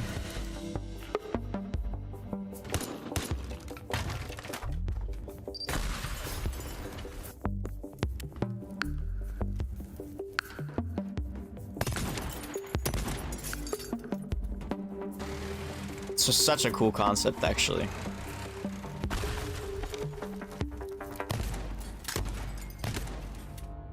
To perform the perfect heist. Yo!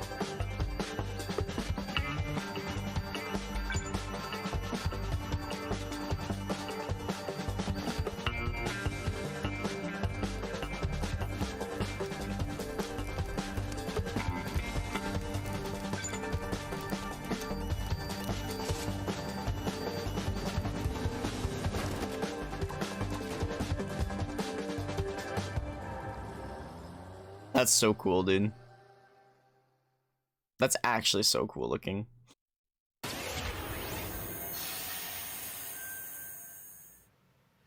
Last year at Opening Night Live, we announced Little Nightmares 2 to the world. Well, the team These at are really Tarsier cool Studios effects. These are hasn't live, shown by the way. anything since, but that changes right now. Here is a first look at the gameplay of Little Nightmares 2, which is coming next February, with more to come throughout the week at Gamescom, including a live demo on Gamescom Studio tomorrow.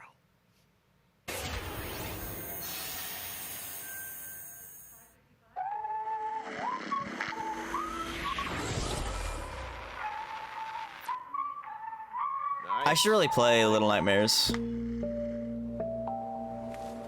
You missed a kind of cool looking game, Mary. Oh, the stream's freaking out again.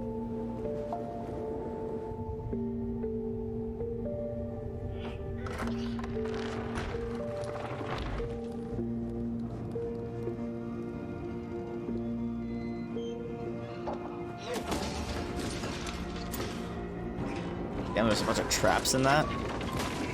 Well, good.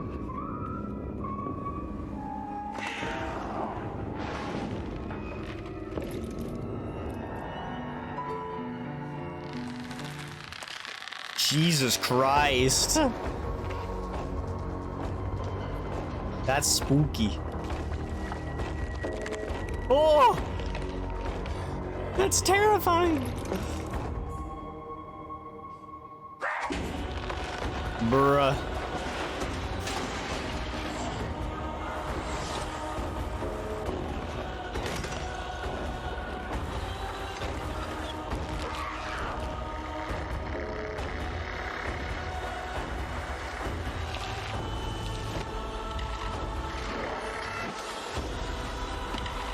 Fucking Monka, dude.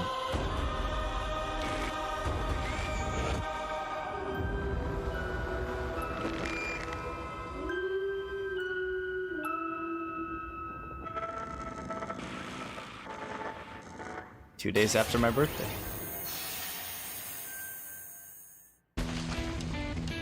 Oh yes, guys, 2K Battlegrounds. Jerry the King Lawler, and I'm reuniting with my old buddy Mauro Ranallo to bring you all the over-the-top action in Here we go again. WWE 2K Battlegrounds. Mamma mia! This is great. This arcade-style video game is over-the-top outrageous, with over 70 WWE superstars and legends brawling it out like never before. Oh no, hold on to your toupee, Mauro. Look out below. WWE is L-I-T. You know, I'm a little more old school than Mauro, so I can't wait to see these WWE legends teach these kids a thing or two. And you know what? Here's a closer look at the insane action. It's a great evening for WWE action. Oh, wow. Take that, Mauro. Man, it's so good to see the Bella Twins at their best. And now, let's keep this party rolling with another matchup. Oh, look out, Mauro. The Undertaker has risen, and Finn Balor is about to be taken for his last ride. Mamma mia, what a move! Finish him! Oh, no! He just hit the snooze button. How do you lose like that? What's the matter with you legends? This is just an example of the pandemonium that you're going to experience when you head to the battlegrounds. Whew, that's a big toy hammer. Oh, I can't believe my eyes. Seth Rollins delivers New competitive fighting game. Move out of the way, Smash. Move out of the way, Street Fighter. Move out of the way, Tekken. It's time for WWE. And brawl without limits. Bruh. Mamma mia! Oh, sorry, Moro. I know that's your line. Hello again. I have even more awards to announce, so let's get right I don't down get to your it. awards The thing. I don't know winner why of you're doing Best awards. Action Adventure game is Watch Dogs Legion. The city needs a Oh, this is like the resistance. most anticipated games. Starts with you. Or I don't know, dude. This game isn't even out. Neither was Little Nightmares 2, so I don't know what the deal is.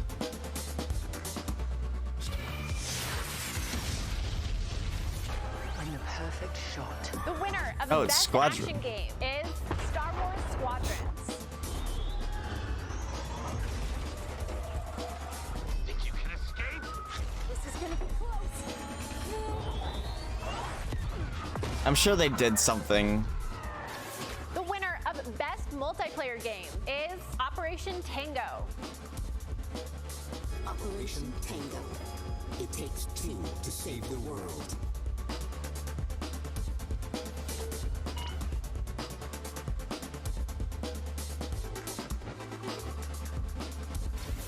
I used to be an explorer. The winner of Best Indie Game is Curious Expedition 2. Yeah, I don't know where these awards are coming from or why. What I had So, witnessed. I don't know. I don't get it. It No, was no time for the comprendo. world to learn my No explanation. Congratulations to all the winners. As I mentioned, IGN will be here for all of Gamescom with great shows and new ways for you to get all your gaming news. Check it out. Gamescom 2020 is the heart of gaming, and you can keep to the beat right here on IGN. We've turned the single biggest show in I bet gaming into IGN five. sponsored now Gamescom, is your so they've virtual show gotta floor they've with gotta up to give second them that live coverage. Gamescom Daily Show, Gamescom's first those ever plugs. late night talk show, our Gamescom Awesome Indie So Show, that's all right. the freshest deep cuts in indie gaming, and finally the Gamescom Best of Show, including the Gamescom Award. Gamescom 2020 is available on IGN and wherever you stream Gamescom now. And now it is time to talk about that Best Action Game winner, Star Wars Squadrons. This is a new What happened to immersive Beyond space combat Light? game Where from is Motive it? Studios that delivers the ultimate Star Wars Stop pilot cucking fantasy. me, We've Jeff. missed those. In Squadrons, you'll suit up and fly for both the New Republic and the Galactic Empire across intense 5v5 multiplayer battles, as well as an all-new, authentic single-player story set after the events of Star Wars Episode 6, Return of the Jedi. Today, we'll get a glimpse at what Squadron's story has to offer by taking a brief look at one of the single-player missions featuring some light narration by the Motive team. Let's check it out.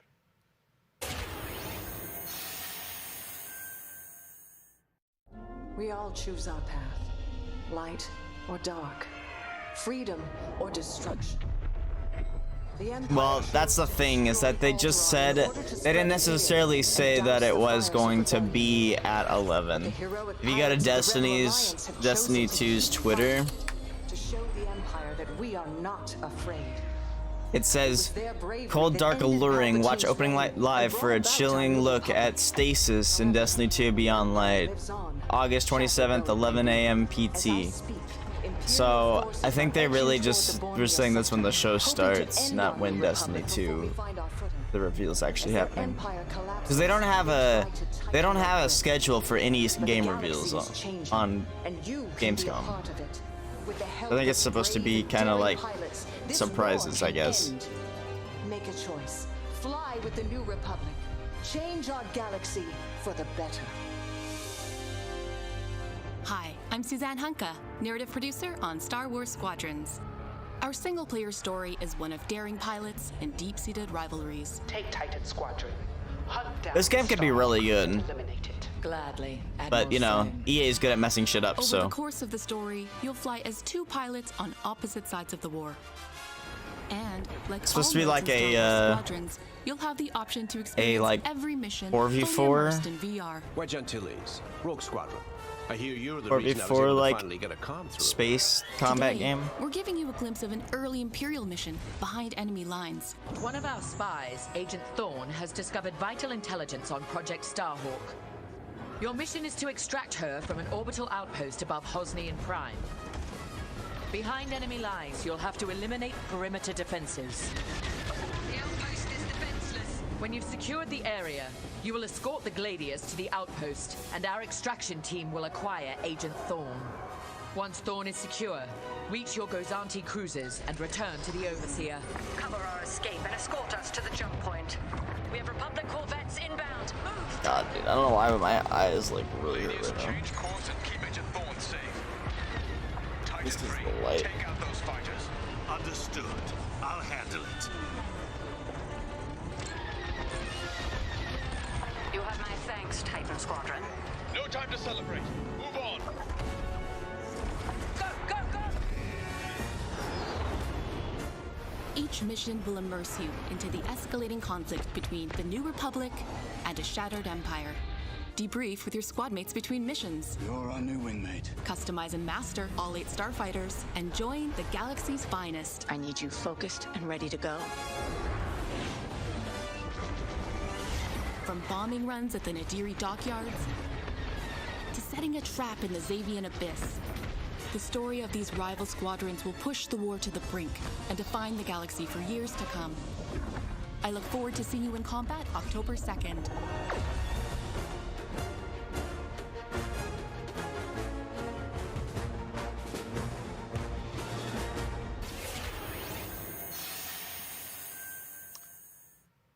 That is not all EA has to share from a galaxy far, far away today. At Star Wars Galaxy Edge, you can enter the world of Batuu, where you can visit Oga's Cantina or jump into the Millennium Falcon on a run to Smuggler's Cove. It was this incredible adventure at Disneyland Resort and Walt Disney World Resort that inspired The Sims' latest game pack. Check this out. Wait, what?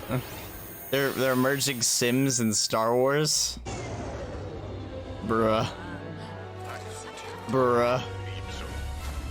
Bruh.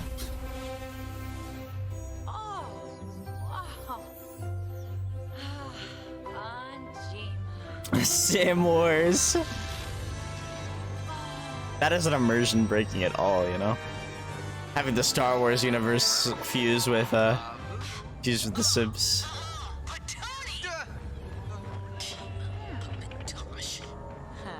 One genie. Ari, a lot of people care about the Sims, bro.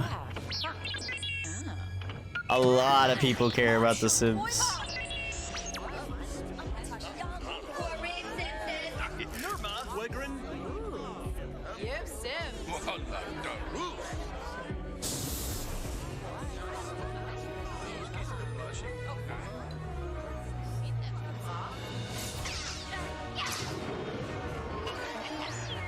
And a lot of people care about Star Wars.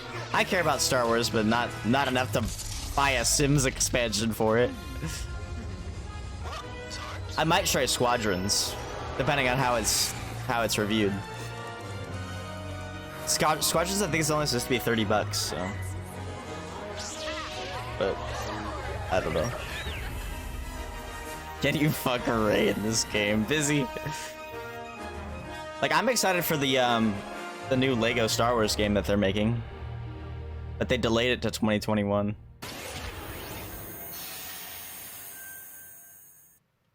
There is even more Star Wars to come later in the show. Lego Star Wars, the Skywalker Saga is up, and as we move into our second hour, we've got Fall Guys Season 2 still to come, the reveal of that, which I can't wait for you guys to see. And of course, a gameplay demo of Ratchet and Clank Rift Apart. Where's for Beyond PlayStation Light? 5. It's like But they're not right even now, acknowledging it. You might remember this next game from Annapurna Interactive from last year's Microsoft. He's not even E3 mentioning event. it, which And bothers today, me. I'm excited to share a new announcement from the team. This interactive thriller about a man stuck in a time loop is one of this year's most intriguing indie titles, and now they've added an Like, did Bungie pull out, dude? all-star cast to the game. Here's a whole new look at 12 minutes.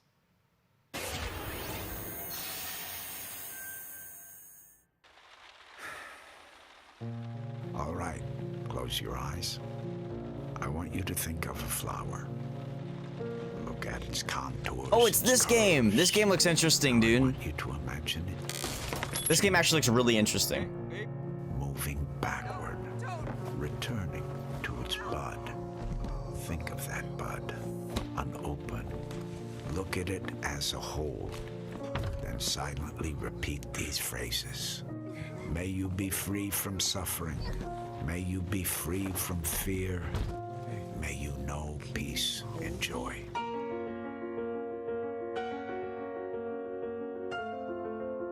That game looks really cool, actually. That's one on my radar.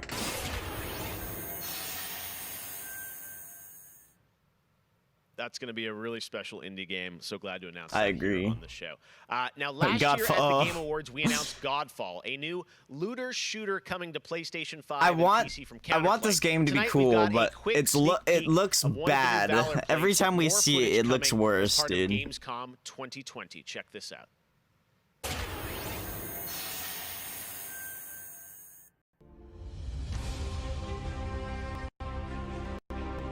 Oh my god, come on.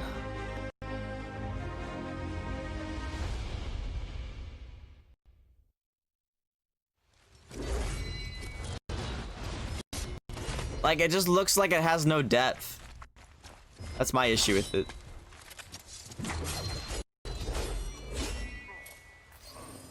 Like, even like the sword swings don't look powerful, you know? Like, if I'm gonna be swinging a sword, it's gotta feel powerful. We have much more Oh, OL to come. Nino. Exclusive looks at Lego Star Wars, The Skywalker Saga, Fall I wanna Guys see that game. Season 2.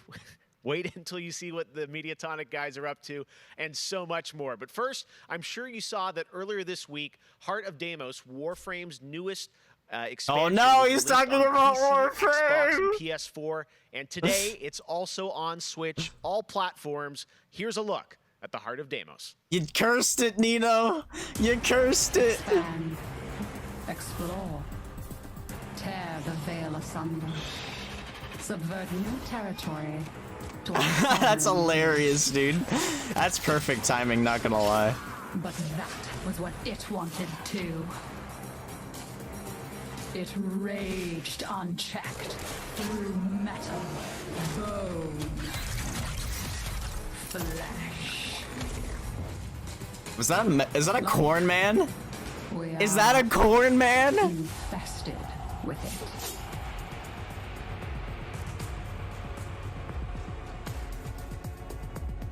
What? Visitors? Now, the gateway is failing. The jaws close. The final heartbeat approaches. That is totally a corn man, dude. You can't convince me otherwise. We tried turning it off and on again. But before we fall, we shall scream. There is one who will hear the heart of Deimos.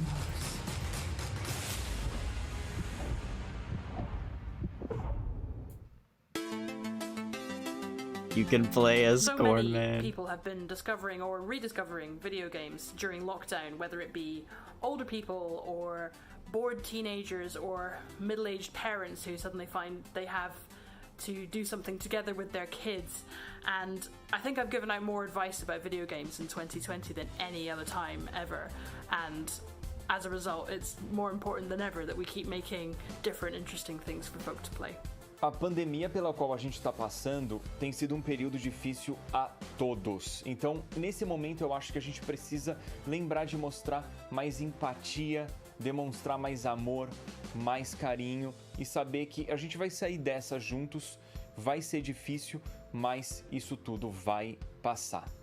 I hope everybody gets healthy and safely through this corona virus time. Oh, the streamers got Care about demonetized. other people and wear your masks. Jogos são, na minha opinião pessoal, a forma de arte mais incrível de se expressar. Eles englobam tudo: música, arte, escrita, e você tem a chance de controlar e vivenciar essas experiências você mesmo. É mágico, é maravilhoso. Jogos são por amor.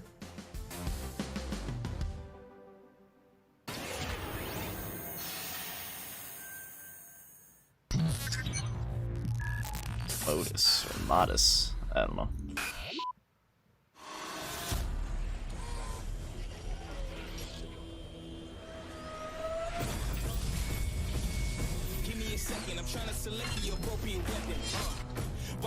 He's got a pan! He's got a pan! Dude, it's a fish man, I just realized. Fucking fish robot, dude. Oh, it just got trapped in a bubble, dude. What, she uses like gum? Or he? I don't know. What is this? This actually looks kind of interesting, not gonna lie.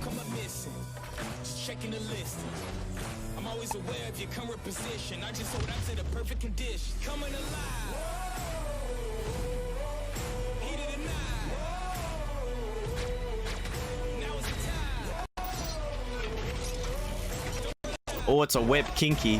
Whip sword. Supercharged mech league, dude. This is like an arena fighter with like mechs. That's kind of a cool concept. I'm interested. I'm interested. Not gonna lie.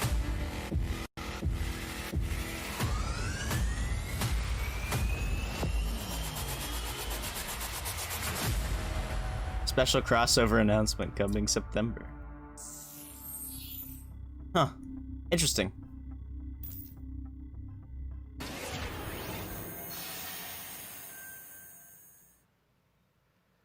All right, guys, we're back officially into hour 2. We've got an hour more of great stuff to show you. Destiny 2 Beyond Light. Stasis, you're going to see a brand new look at that. Fall Guys Season 2 and Ratchet & Clank for PlayStation 5 and so much more across the next hour. Opening Night Live continues, and it just is the start of Gamescom 2020. But right now, on September 25th, Mafia Definitive Edition launches. I want this game. Built from the ground up remake of the original Mafia. Tonight, we've got the exclusive debut of the next trailer called A This show's been pretty good so far. To Ignore, which deals with Not gonna Tommy's lie. induction into the Salieri crime family. Check this out.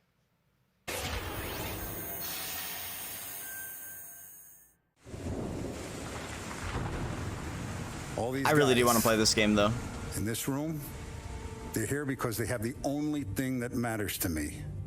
The only thing that should matter to any of us. You know what that is, Tommy? They're loyal. Oh, so Ari, you're one of the people that gets mad at something being popular. I love Fall Guys, dude. I think it's great. One day you're busting your back doing an honest day's work in a city that's been trying to scrape you off its heels since the day you stepped off the boat. And the next you're stuffing your pockets full of Salieri's dirty money. Go get him, Tommy! Teach these boys a lesson. Break every Dude, the Walking Dead bridge game was a good laugh though. You gotta admit. You gotta admit. One of those Wall Street boys? Don't sass me, Tommy. I'm trying to teach you. Also, the World of Warcraft so short. You don't get strangled by them. Now you stay straight with me, you're gonna be living the high life, Tom. You abuse my trust. Don Salieri, you won't ever need to worry about me. Okay then. Welcome to the family. Your Pogners? What?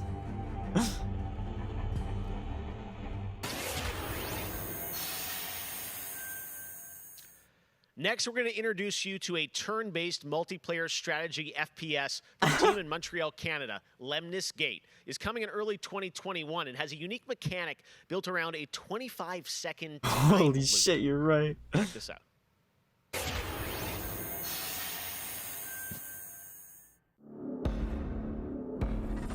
Turn-based strategy shooter.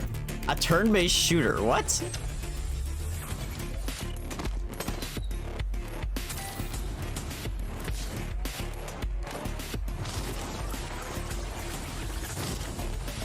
Study your opponent.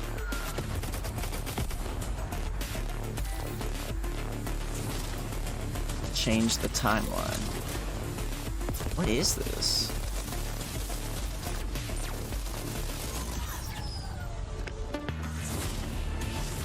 disrupt the past and change the future. I can change the future! It's the Monado's power!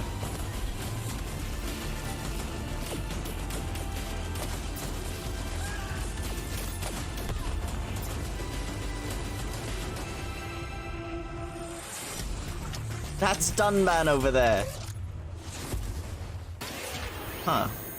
I don't know what the concept is, but yes, I want to see this, get ready dude. to experience memorable moments and non-stop action from all 9 Star Wars films. This is supposed to be in like Lego a Star revamp Wars, of the Lego Skywalker franchise. Saga. The entire series has been reimagined with new fun-filled Lego humor, and now we've got your first look at the gameplay trailer. Like, I'm actually really looking forward to seeing what this game is like. Hell yes, Nino. I hope it has online. I want to learn the ways of the Force and become a Jedi like my father. Lego Star Wars is the classic, dude. The Force is Dude, pod racing! That much is clear. Twisted. I have the high ground, Anakin. Young Skywalker has become. Help me, Obi-Wan Kenobi. You're my only hope. Third-person shooter? That boy is our last hope. No, there is another. I'm from the Resistance. Your sister Leia sent me. We need your help. Bruh.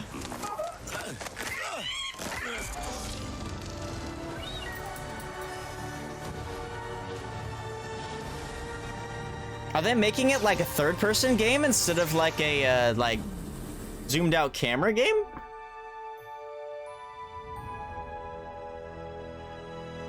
The Force will be with you always.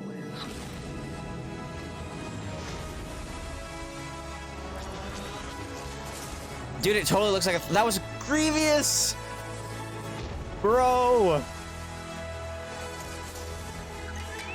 It does look like a revamp, dude. Not him, the Falcon.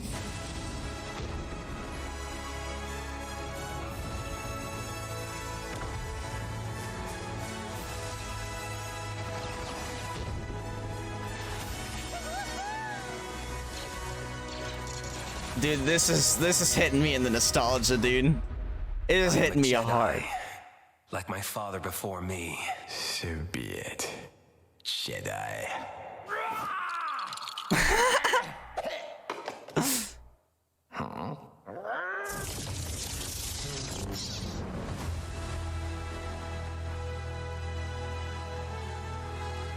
Dude, I really hope it's a good game. I'll buy it day one. I'll pay a full $60 for that game if it's good.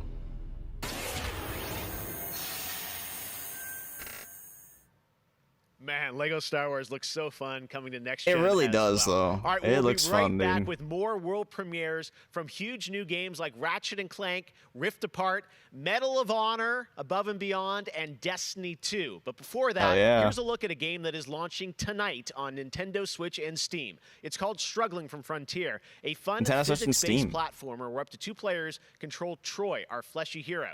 Check this out, and remember, you can play this tonight. Dude, this show's been so good, not gonna lie. What the fuck? What the fuck?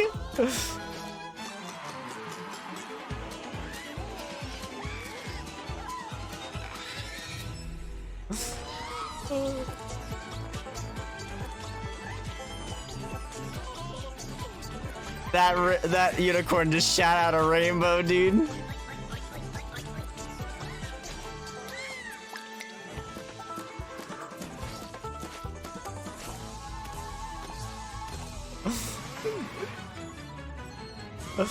This game, dude. It's fantastic, dude. It's fantastic.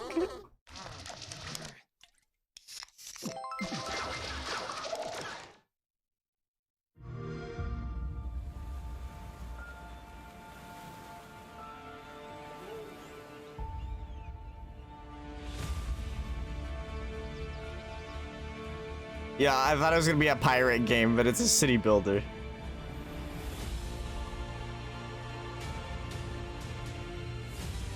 I like the style, actually. It looks very nice. Very clean.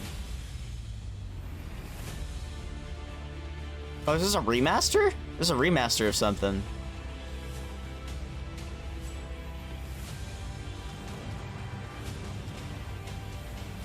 Is this Clash of Clans?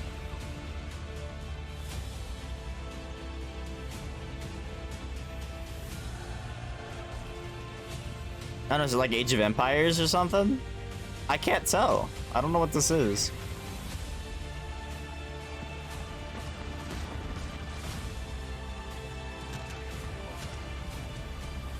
I used to really like games like this. I haven't played one in a very long time, but...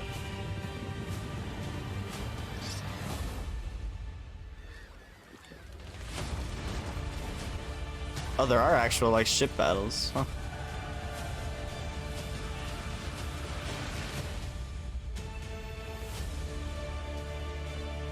Age of Empires 3 remastered. Dude, I had this Age of Empires game on my DS. I fucking loved that game, dude. Oh, Lawrence Mobile. Bruh. Another monk-ass game. We're near Little Hope. Little Hope. What more proof is needed that the devil walks among us in Little Hope? Oh, the stream's doing the thing again.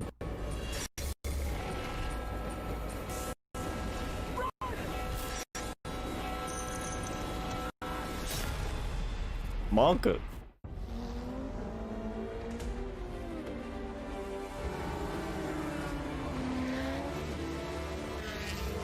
Vroom vroom. YouTube, am I right? I know, right?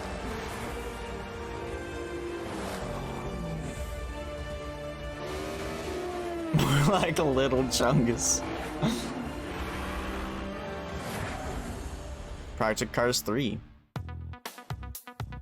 I gotta say, the game that I've given the most hours to, that I love going back to, is Assassin's Creed Odyssey. I have to say, since Origins came out, this new reboot of Assassin's Creed, so to speak, that was my first time getting into it, and I have put almost 400 hours into Assassin's Creed Odyssey.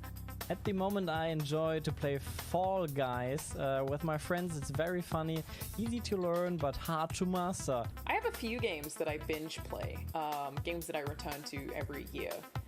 Halo, the entire Master Chief Collection, is really a big one for me where that's concerned.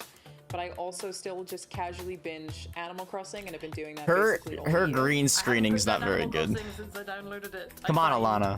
Daily You're better than that. It's so soothing and predictable. Although, much like my house, my island is still a complete tip. Up next, we have the award for Best Microsoft Xbox Game. Cool, we don't care, and Sydney. the winner is Tell Me Why. Congratulations to Don't Nod Entertainment. Well, after a big day of Gamescom events and announcements, you'll be happy to know that IGN is going to help you digest all that info with Gamescom Daily Show, where you can get all the daily highlights. They gotta get in that IGN plug, dude. From gamers for gamers. Back to you, Jeff. Thank you very much, Sid. And by the way, congratulations to Don't Nod for Tell Me Why, a really important game that is out now that you can play on Xbox and Game Pass. And wait, it's as out? we know, there's a lot going on in the world, and that goes beyond the pandemic. Between social conflicts we're seeing in the news and acts of nature, we can see how vulnerable we as people can sometimes be. And now I think it's as important time as ever to remember to come together and support one another. We are a global gaming community. There are millions of people watching tonight, and I know we're all here because we love games and we know that games are good in the world and can bring us together, and I think we've all felt that in 2020. So I think that's really important to remember amongst all the games and trailers. All right, well, one way as a community we can come together and do some good is the Gamescom Forest. Gamescom has launched a reforestation project by planting a Gamescom forest together with the community. Gamers worldwide can go to gamescom.global and donate to plant more trees. So let's plant a forest together. I agree. All right, well, now we're going to move on to another game, and this one was announced back in May. Chorus is a dark space combat shooter where players take control of Nara on a quest to destroy the dark cult that created her, featuring rich, ray-traced 4K 60 FPS environments on next-gen hardware. Here is the first look at gameplay from Chorus. Chorus.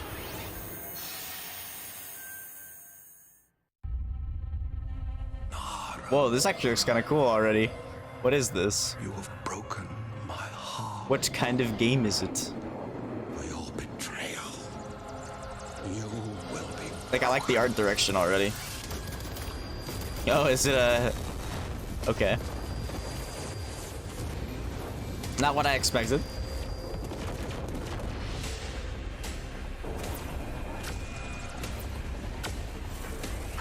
Looks kind of cool, though.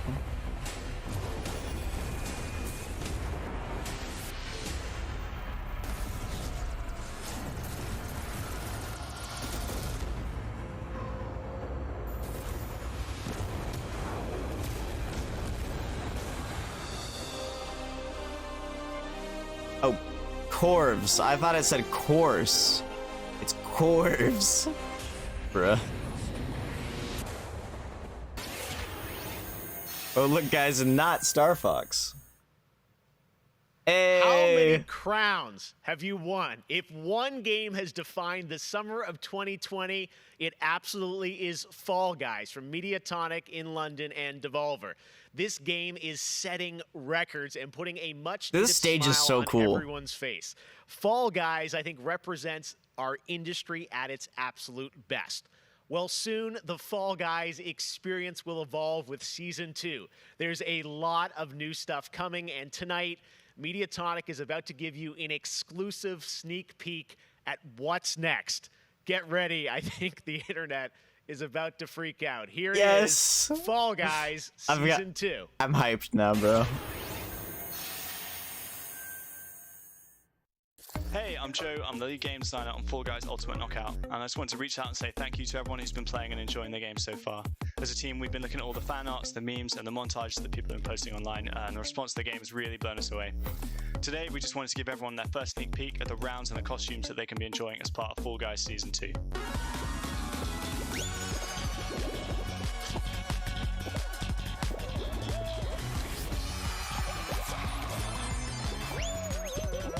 Are they going for like a...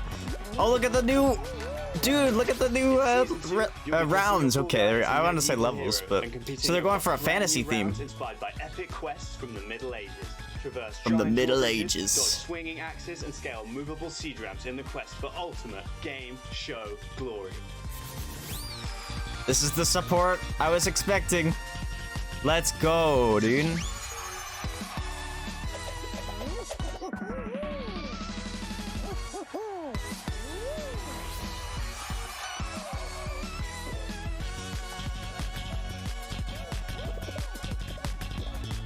Oh, you have to like push the... Oh, that's cool. Okay.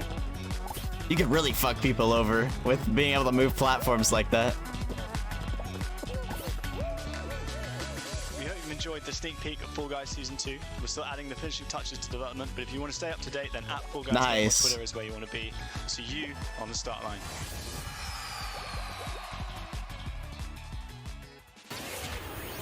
He lives in a hotel. Bruh.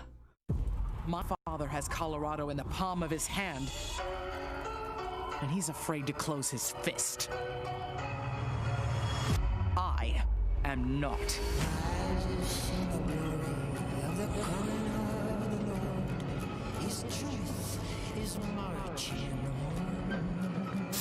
This is another XCOM clone.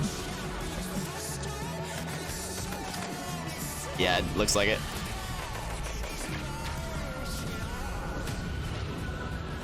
Liberty's got more brains and cunning than both her brothers put together. She's the only one who could actually run. David. She's already tried once. Vic's a depraved child, and Val's a brain without a spine. The years my father wasted grooming them for glory when I was right there.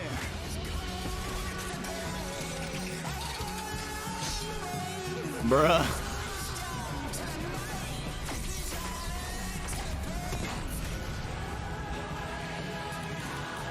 That's a lot of weapons, Jesus.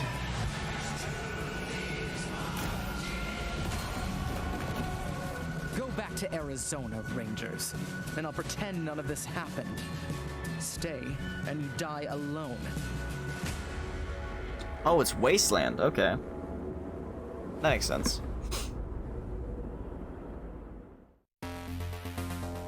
I really haven't found any new appreciation for gaming at this time, because my appreciation for gaming before could be higher. He's got that limited edition cloud in the background. Preenchem completamente a conexão social que eu preciso ter com outras pessoas nesses tempos de isolamento, e é o mais próximo que a gente pode ter de experiências reais com pessoas que estão longe da gente. You get to travel all over the world in games, which is something I've always taken for granted. At the moment I'm playing Ghost of Tsushima, and you know, I kind of prefer it to the real Japan just because I've heard that in real life they don't let you run around with katanas. I appreciate games. It'll let you run around with the A katanas. lot more than films, music, or whatever.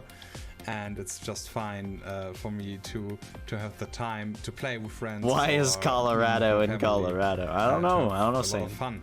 I've been mostly at home with small children, and gaming is the only thing that I get to do for myself anymore. I find it's not only an escape. It's Yeah, that's why you don't have kids. Otherwise, you gotta give up that gaming time. More important for a lot of people. You know, play is Dude, a Game natural Boy instinct, Color, and Pog. from Animal Crossing to The Last of Us Part 2 or Ori. Yes, yes, it's Ori. definitely an incredible time now to be a gamer. Yes.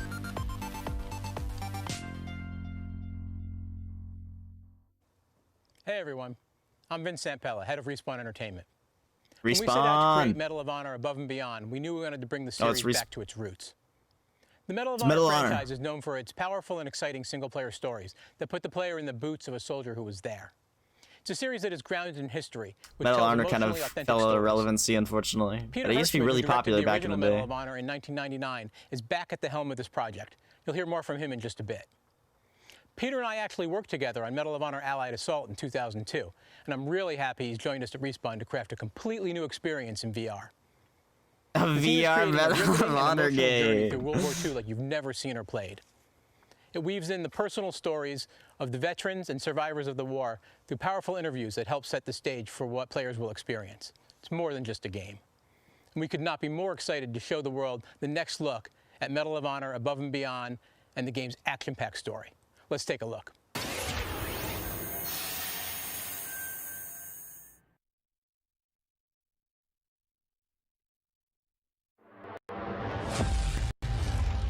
I feel like when they transition, their like transitioning thing like causes the stream to drop frames.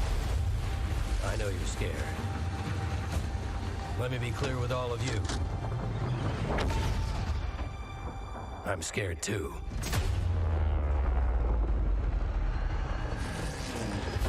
That's good to see that VR is getting Welcome to France, gentlemen. more I lead the support. local resistance cell. Because that's my issue with it right now, is that I just don't think VR is worth it. Big is happening inside Gestapo headquarters, and we don't know what it is. We're gonna have to improvise here.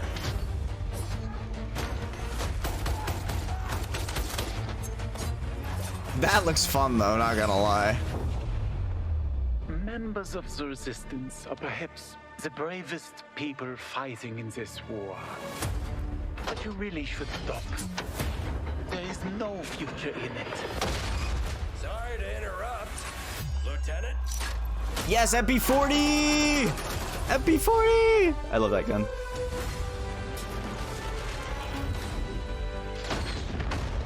Be a wild ride, but we'll get you there. Jet fighters, brace yourselves.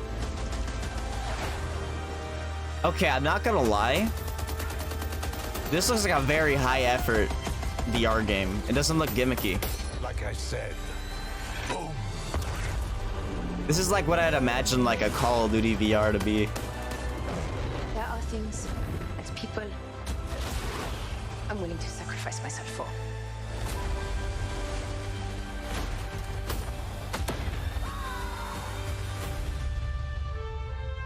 Yeah, exactly. Somehow Exactly the this same. motley crew has been tasked with saving civilization. God help us all. That's really cool, actually, dude. But can you only use Oculus on it? Because if that's the case, that's dumb.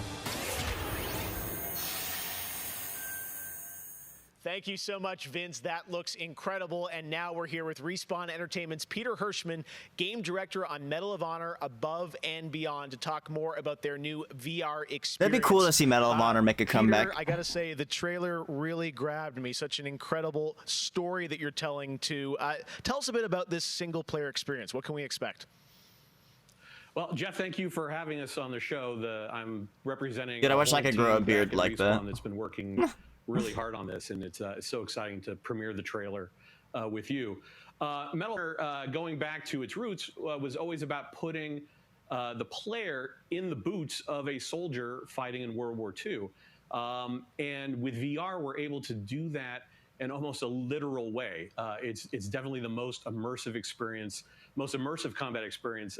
Just gotta buy that beard oil. Nah. And the story follows you as a I'd rather just be clean shaven than have to use products. Services, commonly known as the OSS. And their mission was sabotage. Also, it actually sounds more annoying. Search and rescue, everything in between. You name it, they did it. Maybe someday. They're known by a different set of initials now, the CIA. But during World War II, they sent operatives all over Europe, deep behind enemy lines. And that allows us to tell a story where you get to go to these places and locations and participate in events that really helped shape the outcome of the war.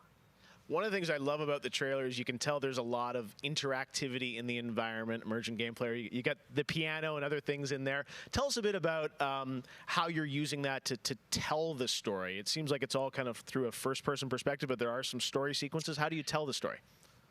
Oh, well, we shot over 120 pages of narrative, which is more than some feature films. We had a huge international cast of phenomenal actors. And it was fantastic. And the story follows a classic three-act structure.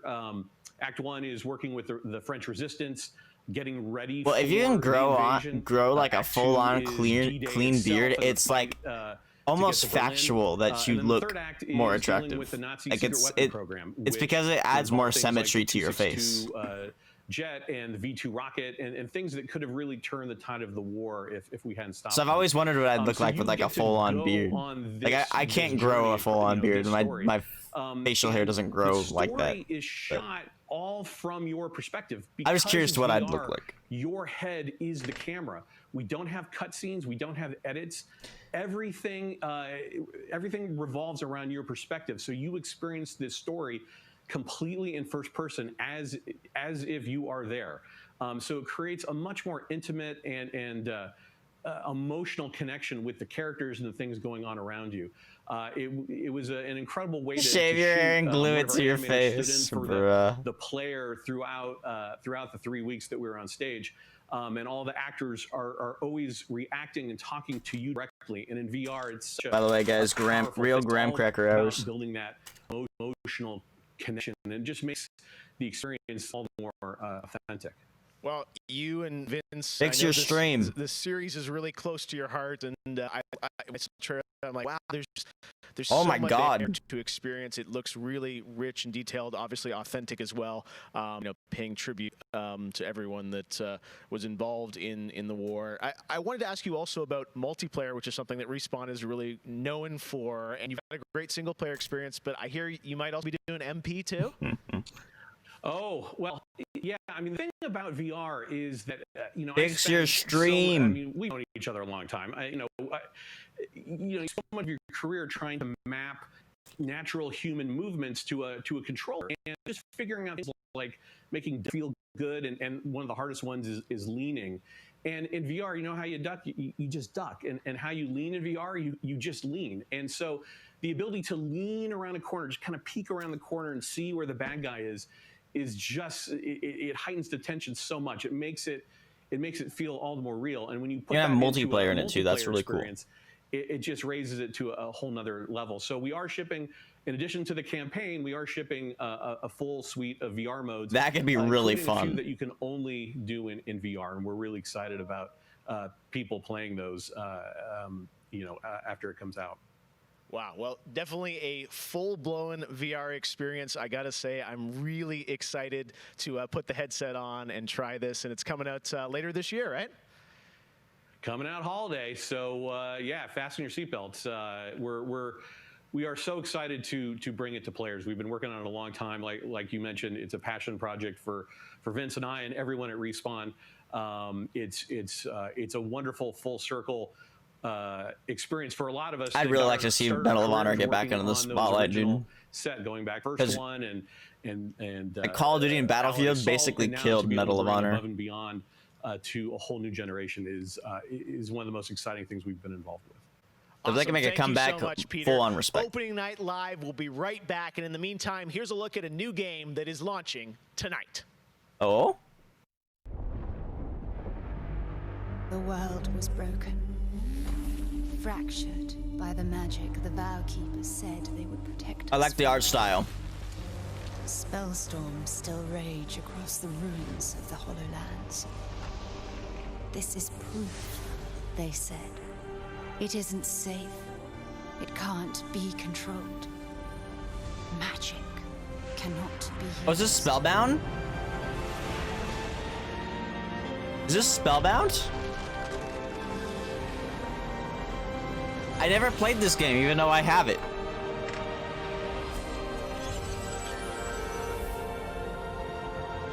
But I am a battle mage.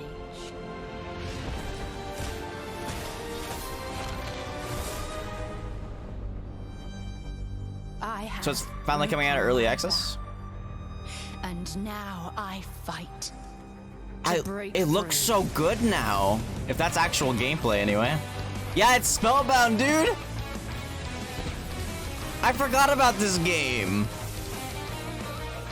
Oh my god, I should play it, dude.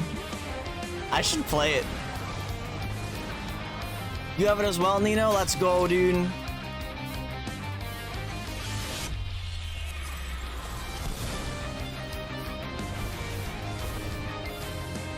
It's honestly so fucking sick.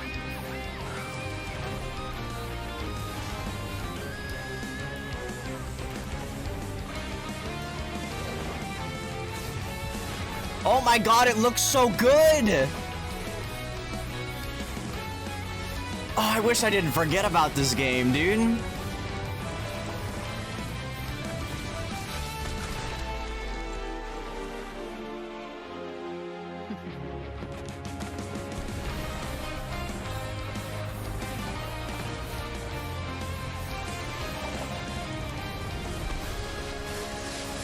Or spell break, not spell bound.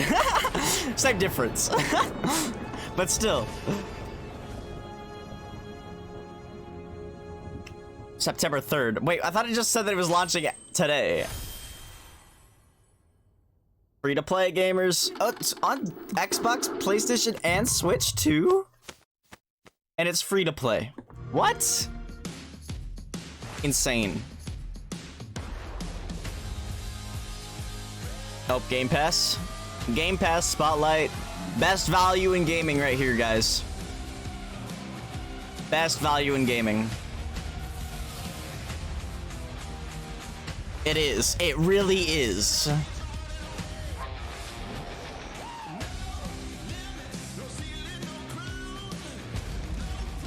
This is like a really good presentation so far, guys. Like, I'm genuinely pleased so far. Like, usually these events suck ass, but this one is just knocking it out of the fucking park. Yeah, all the Yakuza games are on Game Pass, I believe.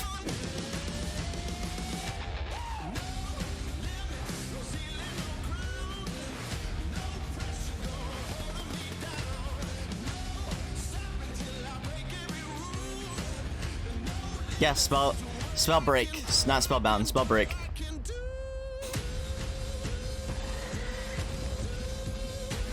I was getting it wrong at first.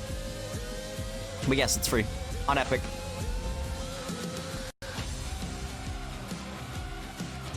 Yeah, and if you pay for Xbox Pass Ultimate, which is way more expensive, you also get the xCloud, which is crazy. I might actually upgrade to Ultimate. Freaking play Destiny with the xCloud. Because I have unlimited data now, so it's like, that'd be sick, dude. I like how they showed the festering core when the festering core is going away. It's getting vaulted.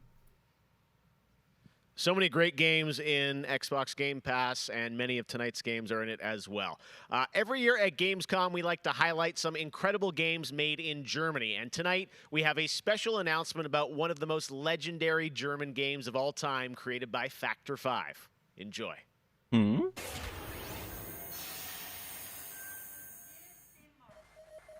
最初タリカンの音楽を聴いた時に曲が素晴らしいだけじゃなくてアミガのサウンドそのものも素晴らしいと思いましたね。日本じゃ本当に聞いたことがなかった音楽でした。 It's a Metroidvania. Is this Factor 5 was so far ahead of the curve, and each of their games pushed game Dude, Richard technology as Ledbetter far from as Digital possible. Foundry! I'd say I they're one watched of so the much Digital greatest Foundry, indie dude. developers of all time.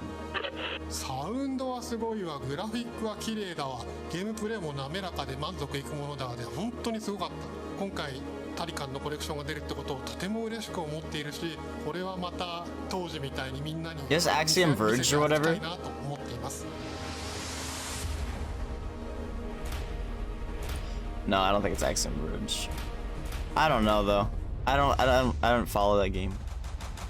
This was the first game that allowed me to completely fulfill my musical vision. It defined my career and the fans have been there ever since. To this day, it's one of my proudest works. Welcome back to Turrican. I'm not familiar with that.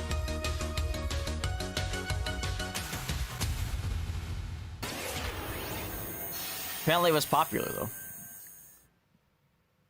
In June, Bungie Yes! revealed a new era of Destiny 2 What? that starts on November that- 10th with Beyond Light. Oh, that's For the first enemy that time we're gonna ever, fight. Guardians will add a new elemental power to their arsenal, the dark power of Stasis. With Stasis, players will take on the powers of darkness to control and dominate the battle.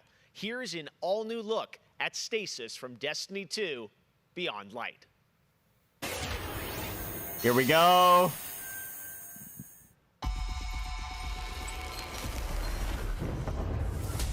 Prophecy. The floodgates are open. The darkness is here.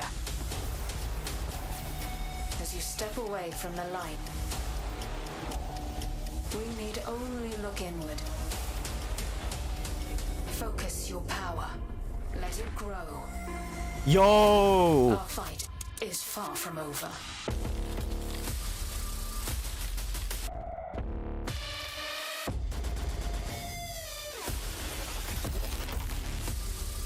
Shadebinder for the Warlock.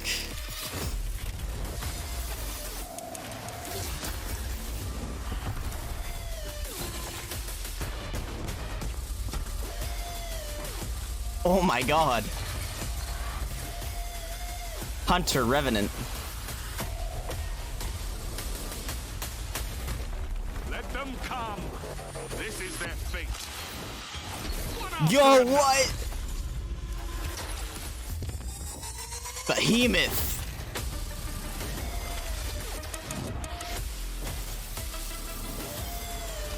Let's fucking go, dude.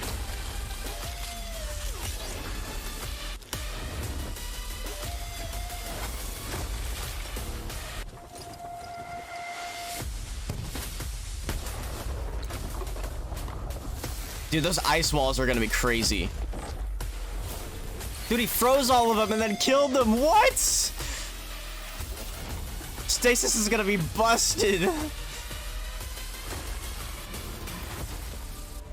Oh my god.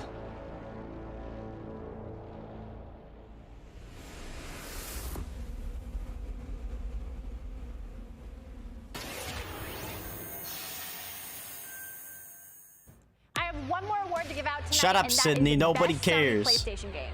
So, without further ado, the winner is Cyberpunk 2077.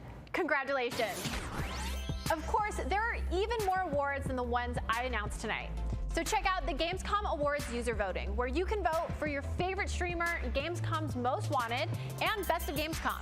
The winners will be revealed at Gamescom Best of Show, along with cool cosplayers, esports, and more. That's sick. So tune in on Sunday, August 30th at 8 p.m. Central European Time to see the grand finale of this year's Gamescom, where we give gamers the stage. That's it for me tonight, but before I turn it back to Jeff, I just want to say that I hope everyone out there is staying safe and healthy. We're all in this together, so take care. Back to you, Jeff. Thank you very much, Sydney, and it's great to have you on the show again this year. All right, well, a lot of people have been wondering, what will the next generation of gaming feel like? How will it be different? What is that generational difference? Well, back in June, we saw the announcement of Ratchet & Clank Rift Apart from Insomniac Games, a title which uses the power of PlayStation I want to see more 5, of this. the SSD hard drive, and the DualSense controller to create Yes, an Harry. experience that Insomniac says is only possible on brand new hardware. Well, now it's time for you to decide if you see the difference. Here's an extended, uninterrupted demo of live PlayStation 5 gameplay of Ratchet & Clank Rift Apart. Enjoy.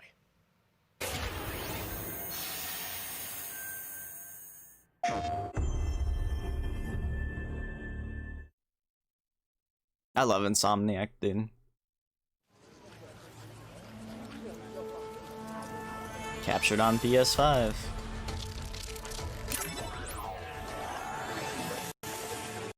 And of course, the stream's doing the dumb shit again. Dude, Ratchet & Clank was my childhood, dude. We're back. Spent so much time on the PS2 with Ratchet & Clank. Saw him. We may still have time to put a stop to this. Dude, it looks like a fucking CG film. Hey, I think I found the bomb back. Oh dear.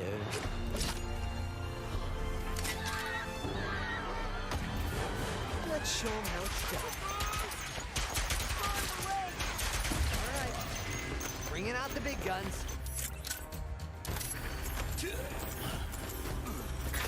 Unfortunately, it looks like it's a 30 FPS game, though. Come on! Come on! Where's our... This is next gen! They should be targeting 60 at all times.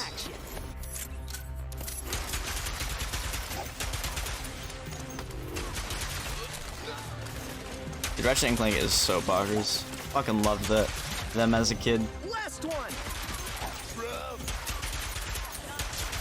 I think it's supposed to be a launch title, so for the PS5.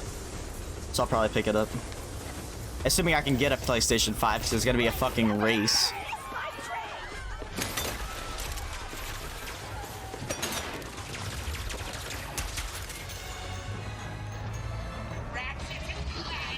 I've been looking everywhere for you.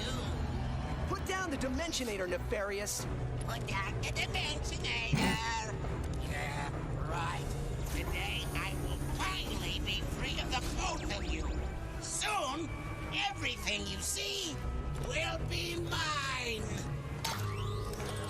Say goodbye.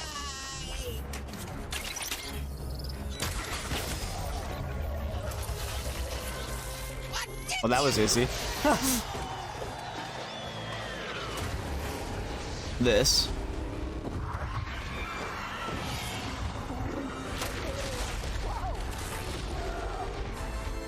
Was that supposed to happen? Hitting Nefarious's device seems to have destabilized reality.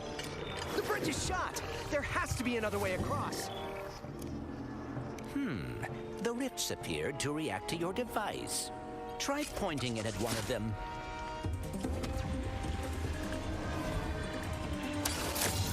So this is supposed to show off the... Apparently going through the rifts is supposed to show off the new, SSDs. New SSD in the, PlayStation 5. Basically, like, instantly go between areas without, you know, a loading screen or anything.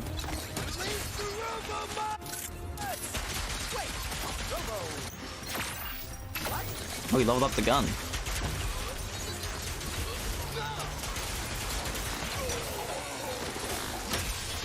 Sony loves their particle effects.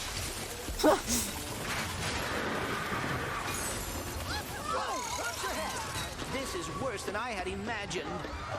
Everyone look! It's Ratchet and Clank! Sand sharks from above. I'm assuming the floors are ray traced.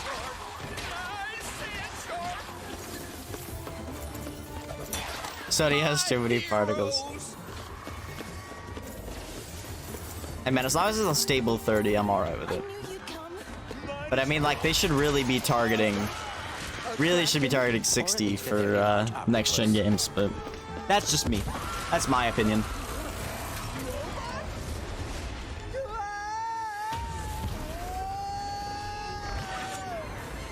I will never get used to that. Hey, at least we're on the same planet this time. Nefarious is on the other side of that building. Let's get moving before he does anything else to break reality. We're going back to the days where everything's gonna be shiny. Because back in the day, like, the shininess was, like, amazing. It was an amazing graphical effect. Now everything's gonna be shiny and reflective. Again? Yeah, I kind of wish he was doing a worse job. He must have more planned than he is telling us. That's what I'm afraid of.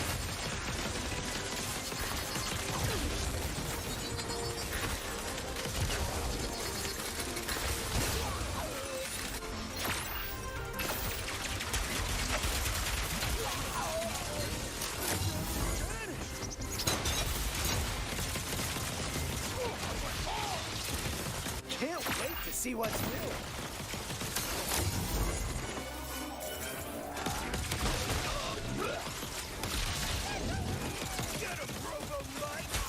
More butts?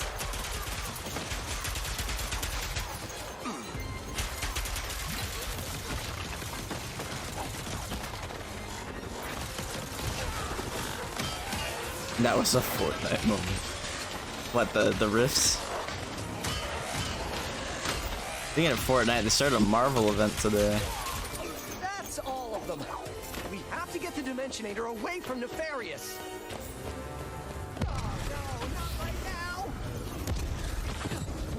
Yeah, see, that's really cool. Dimensions are weakening considerably.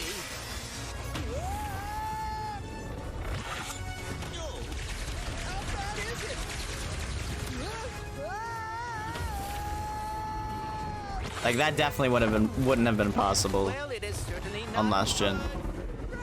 On this gen, I guess. Current gen. Beats me.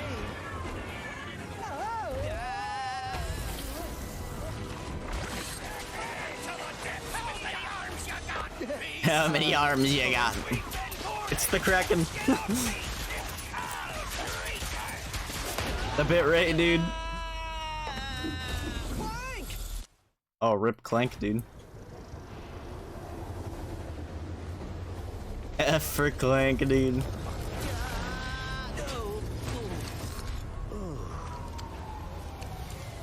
Ratchet. We are too late. Ratchet? Who?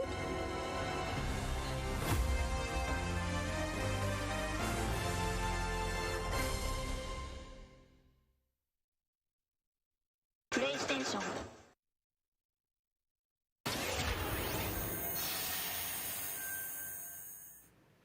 There you have it, Ratchet and Clank, Rift Apart, and now I am joined by Marcus Smith and Mike Daly from Insomniac Games. Guys, it was so great to see that long, uninterrupted This is such a demo cool of, stage, though. Rift Apart, and I have so many questions. Like, I it's love the amazing to see presentation. what you're doing with the power of PS5 and the SSD. Let me ask you first, Marcus, what are you able to do with Rift Apart that you haven't been able to do before in a Ratchet game because of the power of PS5? I mean, first and foremost, it's just pure horsepower. I'm gonna take that stage. To fill our worlds with the kind of density and life that we've never been able to do before. More importantly, perhaps, though, is the dimensional shifting that we have going on, which uses the SSD that allows us to fling the player from... Dude, is that a bunch of records behind them? Lightning fast, like in way faster Vinyls? than we've ever been able to do before. Yeah, the Rift tether, we saw that in the demo. We had seen some of that in the trailer. So that's all actual gameplay. I'm telling you, every curious, how time does that- their how does that transitions work happen, as you kind of play through the game. Are there certain moments it and glitches levels their where you stream. can jump, or how do you play through that? Yeah, so in the game, there is dimensional damage spread throughout the galaxy that Ratchet and Clank have to find a way to fix. And you can find these He has a weak points PlayStation 5 in controller right space-time there. that you can pull to you with your Rift tether. It's like being able to lasso a portal. And that enables you to basically like warp across the world to find new places to discover or gain a tactical advantage in combat. Wow, yeah, I got to say, like when you see that and you imagine the jumping from multiple worlds at instantaneously almost. And I'm it sounds hoping like they there's make a no black load screens version, throughout but the I don't entire think game? they're going to. That's right. We're going seamless. That's right. Yep. Wow. All right. You bite. So confident, both of you say it. I like it. Now, let me ask you about DualSense. That's something that is a big part of PS5. I've had a chance to hands on with the controller with the adaptive triggers. See, every time it haptics. transitions, it like freaks How are out. you using that to sort of impact the gameplay of Rift Apart? So at the heart of every Ratchet and Clank game is a powerful arsenal of weapons that just exude a ton of personality. And the DualSense is sort of like, it feels like it was made for Ratchet and Clank just because the haptics give us a whole new layer for the weapons to express themselves. So for example, your burst pistol, of course it gives you like a satisfying click or kick with every bullet.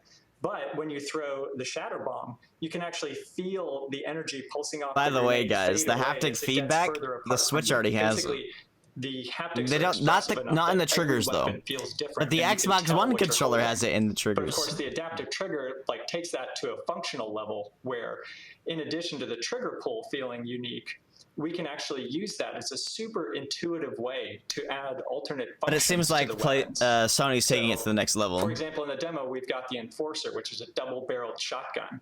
You can pull the trigger part of the way down until you hit resistance to fire a single barrel. Yeah, and then whenever you Nintendo feel like it's the HD right Rumble time, is pull it just the haptic rest of the way feedback. for a double shot. So you might be swarmed by a bunch of little enemies. You only want to waste one shot on them, and then wait a minute for even more to swarm in before finishing them off. But a big guy, you probably want to just give both barrels to right away. But So it seems like there's the a nice triggers on the intuitive way of basically raising PlayStation the skill 5 ceiling controller are gonna and actually giving like you more lock ways into to play place sometimes too. Like I heard that, like in one game, if your excited to gun see jams, how then you guys won't be are able to gonna push roll the that trigger out down or across something. What I'm sure are an insane, Sounds like group someone's of gonna break weapons their as controller. always. Plot-wise, Marcus, tell us a bit about this game. I think some fans have wondered, does this tie into the movie plot line, the game plot line? Like, how? Tell us in the Ratchet verse where this sits. Yeah. Well, canonically, this is an extension of Ratchet and Clank Into the Nexus, the 2013 game. But it's a standalone adventure. So it's one that, even if you've never played a Ratchet and Clank game, you can get into it and you'll understand it and you'll enjoy it. For hardcore fans, we have a lot He must of like nods. bugs because he's got the freaking beetle and the fly. And planets and see them all through a whole new light of multiple dimensionality. Yeah, no, this Rift tether thing I think looks really exciting. And how often, like, is that something we saw in the demo? Is that something you're going to see like frequently in the game? Are there special moments? Like, I guess I'm curious, like, how often you use that technique for gameplay. So the Rift tether has created these anomalies all throughout the galaxy. You'll encounter those pretty often. There's even a few more types of dimensional damage you'll encounter that we haven't shown yet. Okay. Now, being pulled between worlds, that's localized to chasing after Dr. Nefarious in the demo. And that's sort of reserved for special moments when you really have to, when the dimensional damage really tears wide open.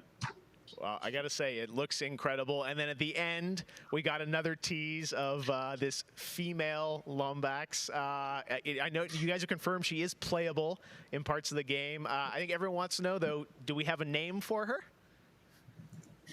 Ratchet. I mean, the world is more interesting with mysteries, and we're going to have to keep this one. Watch it be Ratchet. Do we get a number of letters? In That'd her be name so or dumb, anything? dude. I really hope they don't. Too many smart people on the internet. They'll figure it out right away. She's not named Abby, though, right? All right, well, we'll have to wait and see what you guys have in store for us. I got to say, I mean, it looks incredible. The Ratchet games are always so much fun. And as you said, when you think of the power of SSD and the DualSense all coming together, it looks really exciting. Before we go, though, Enough. I think everyone around the world wants to know when we're going to get to play this game. Anything you can share with us on where you're at in development right now? Mike? Mike? So Ratchet and Clank is coming out in the PS5 launch window. So we haven't announced a specific release date yet, so stay tuned for that. What kind of window? Is it big window? So, no, I'm just kidding. All right, that's all we're going to get, I'm sure. Ratchet and Clank Rift Apart coming in the launch window for PlayStation 5. I got to say, Insomniac, we're so excited what you guys are doing across PlayStation, and the game looks incredible. So thank you so much for all you've done, and we look forward to seeing more of Rift Apart soon. Thanks, Jeff. Now Insomniac, show us some more Miles Morales. Insomniac, thanks for showing us that first look at Ratchet and Clank or PlayStation 5. And that's going to do it for Opening Night Live. Thank you so much for watching from around the world, and make sure to stay tuned all weekend for more live Gamescom coverage at Gamescom.global. But there is more As for Gamescom us, stuff. We'll see you later this year for the Game Awards 2020. Our team is hard at work to build a very special live show for you coming in December. We'll see you then. Good night. All right, it's a pretty good show, not gonna lie.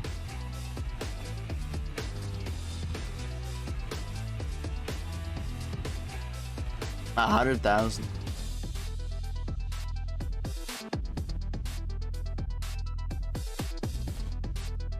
See, like, I don't know what the thing is. I thought it went all day. Maybe it's just Gamescom in general.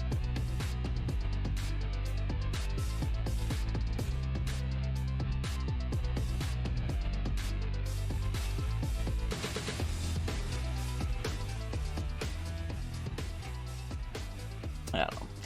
Well, I guess that's gonna be it. So anyway, guys, thanks so much for watching. If something else comes up later, I will let you know. But I think that's it. So yeah, thanks so much for watching, guys, and I will see you all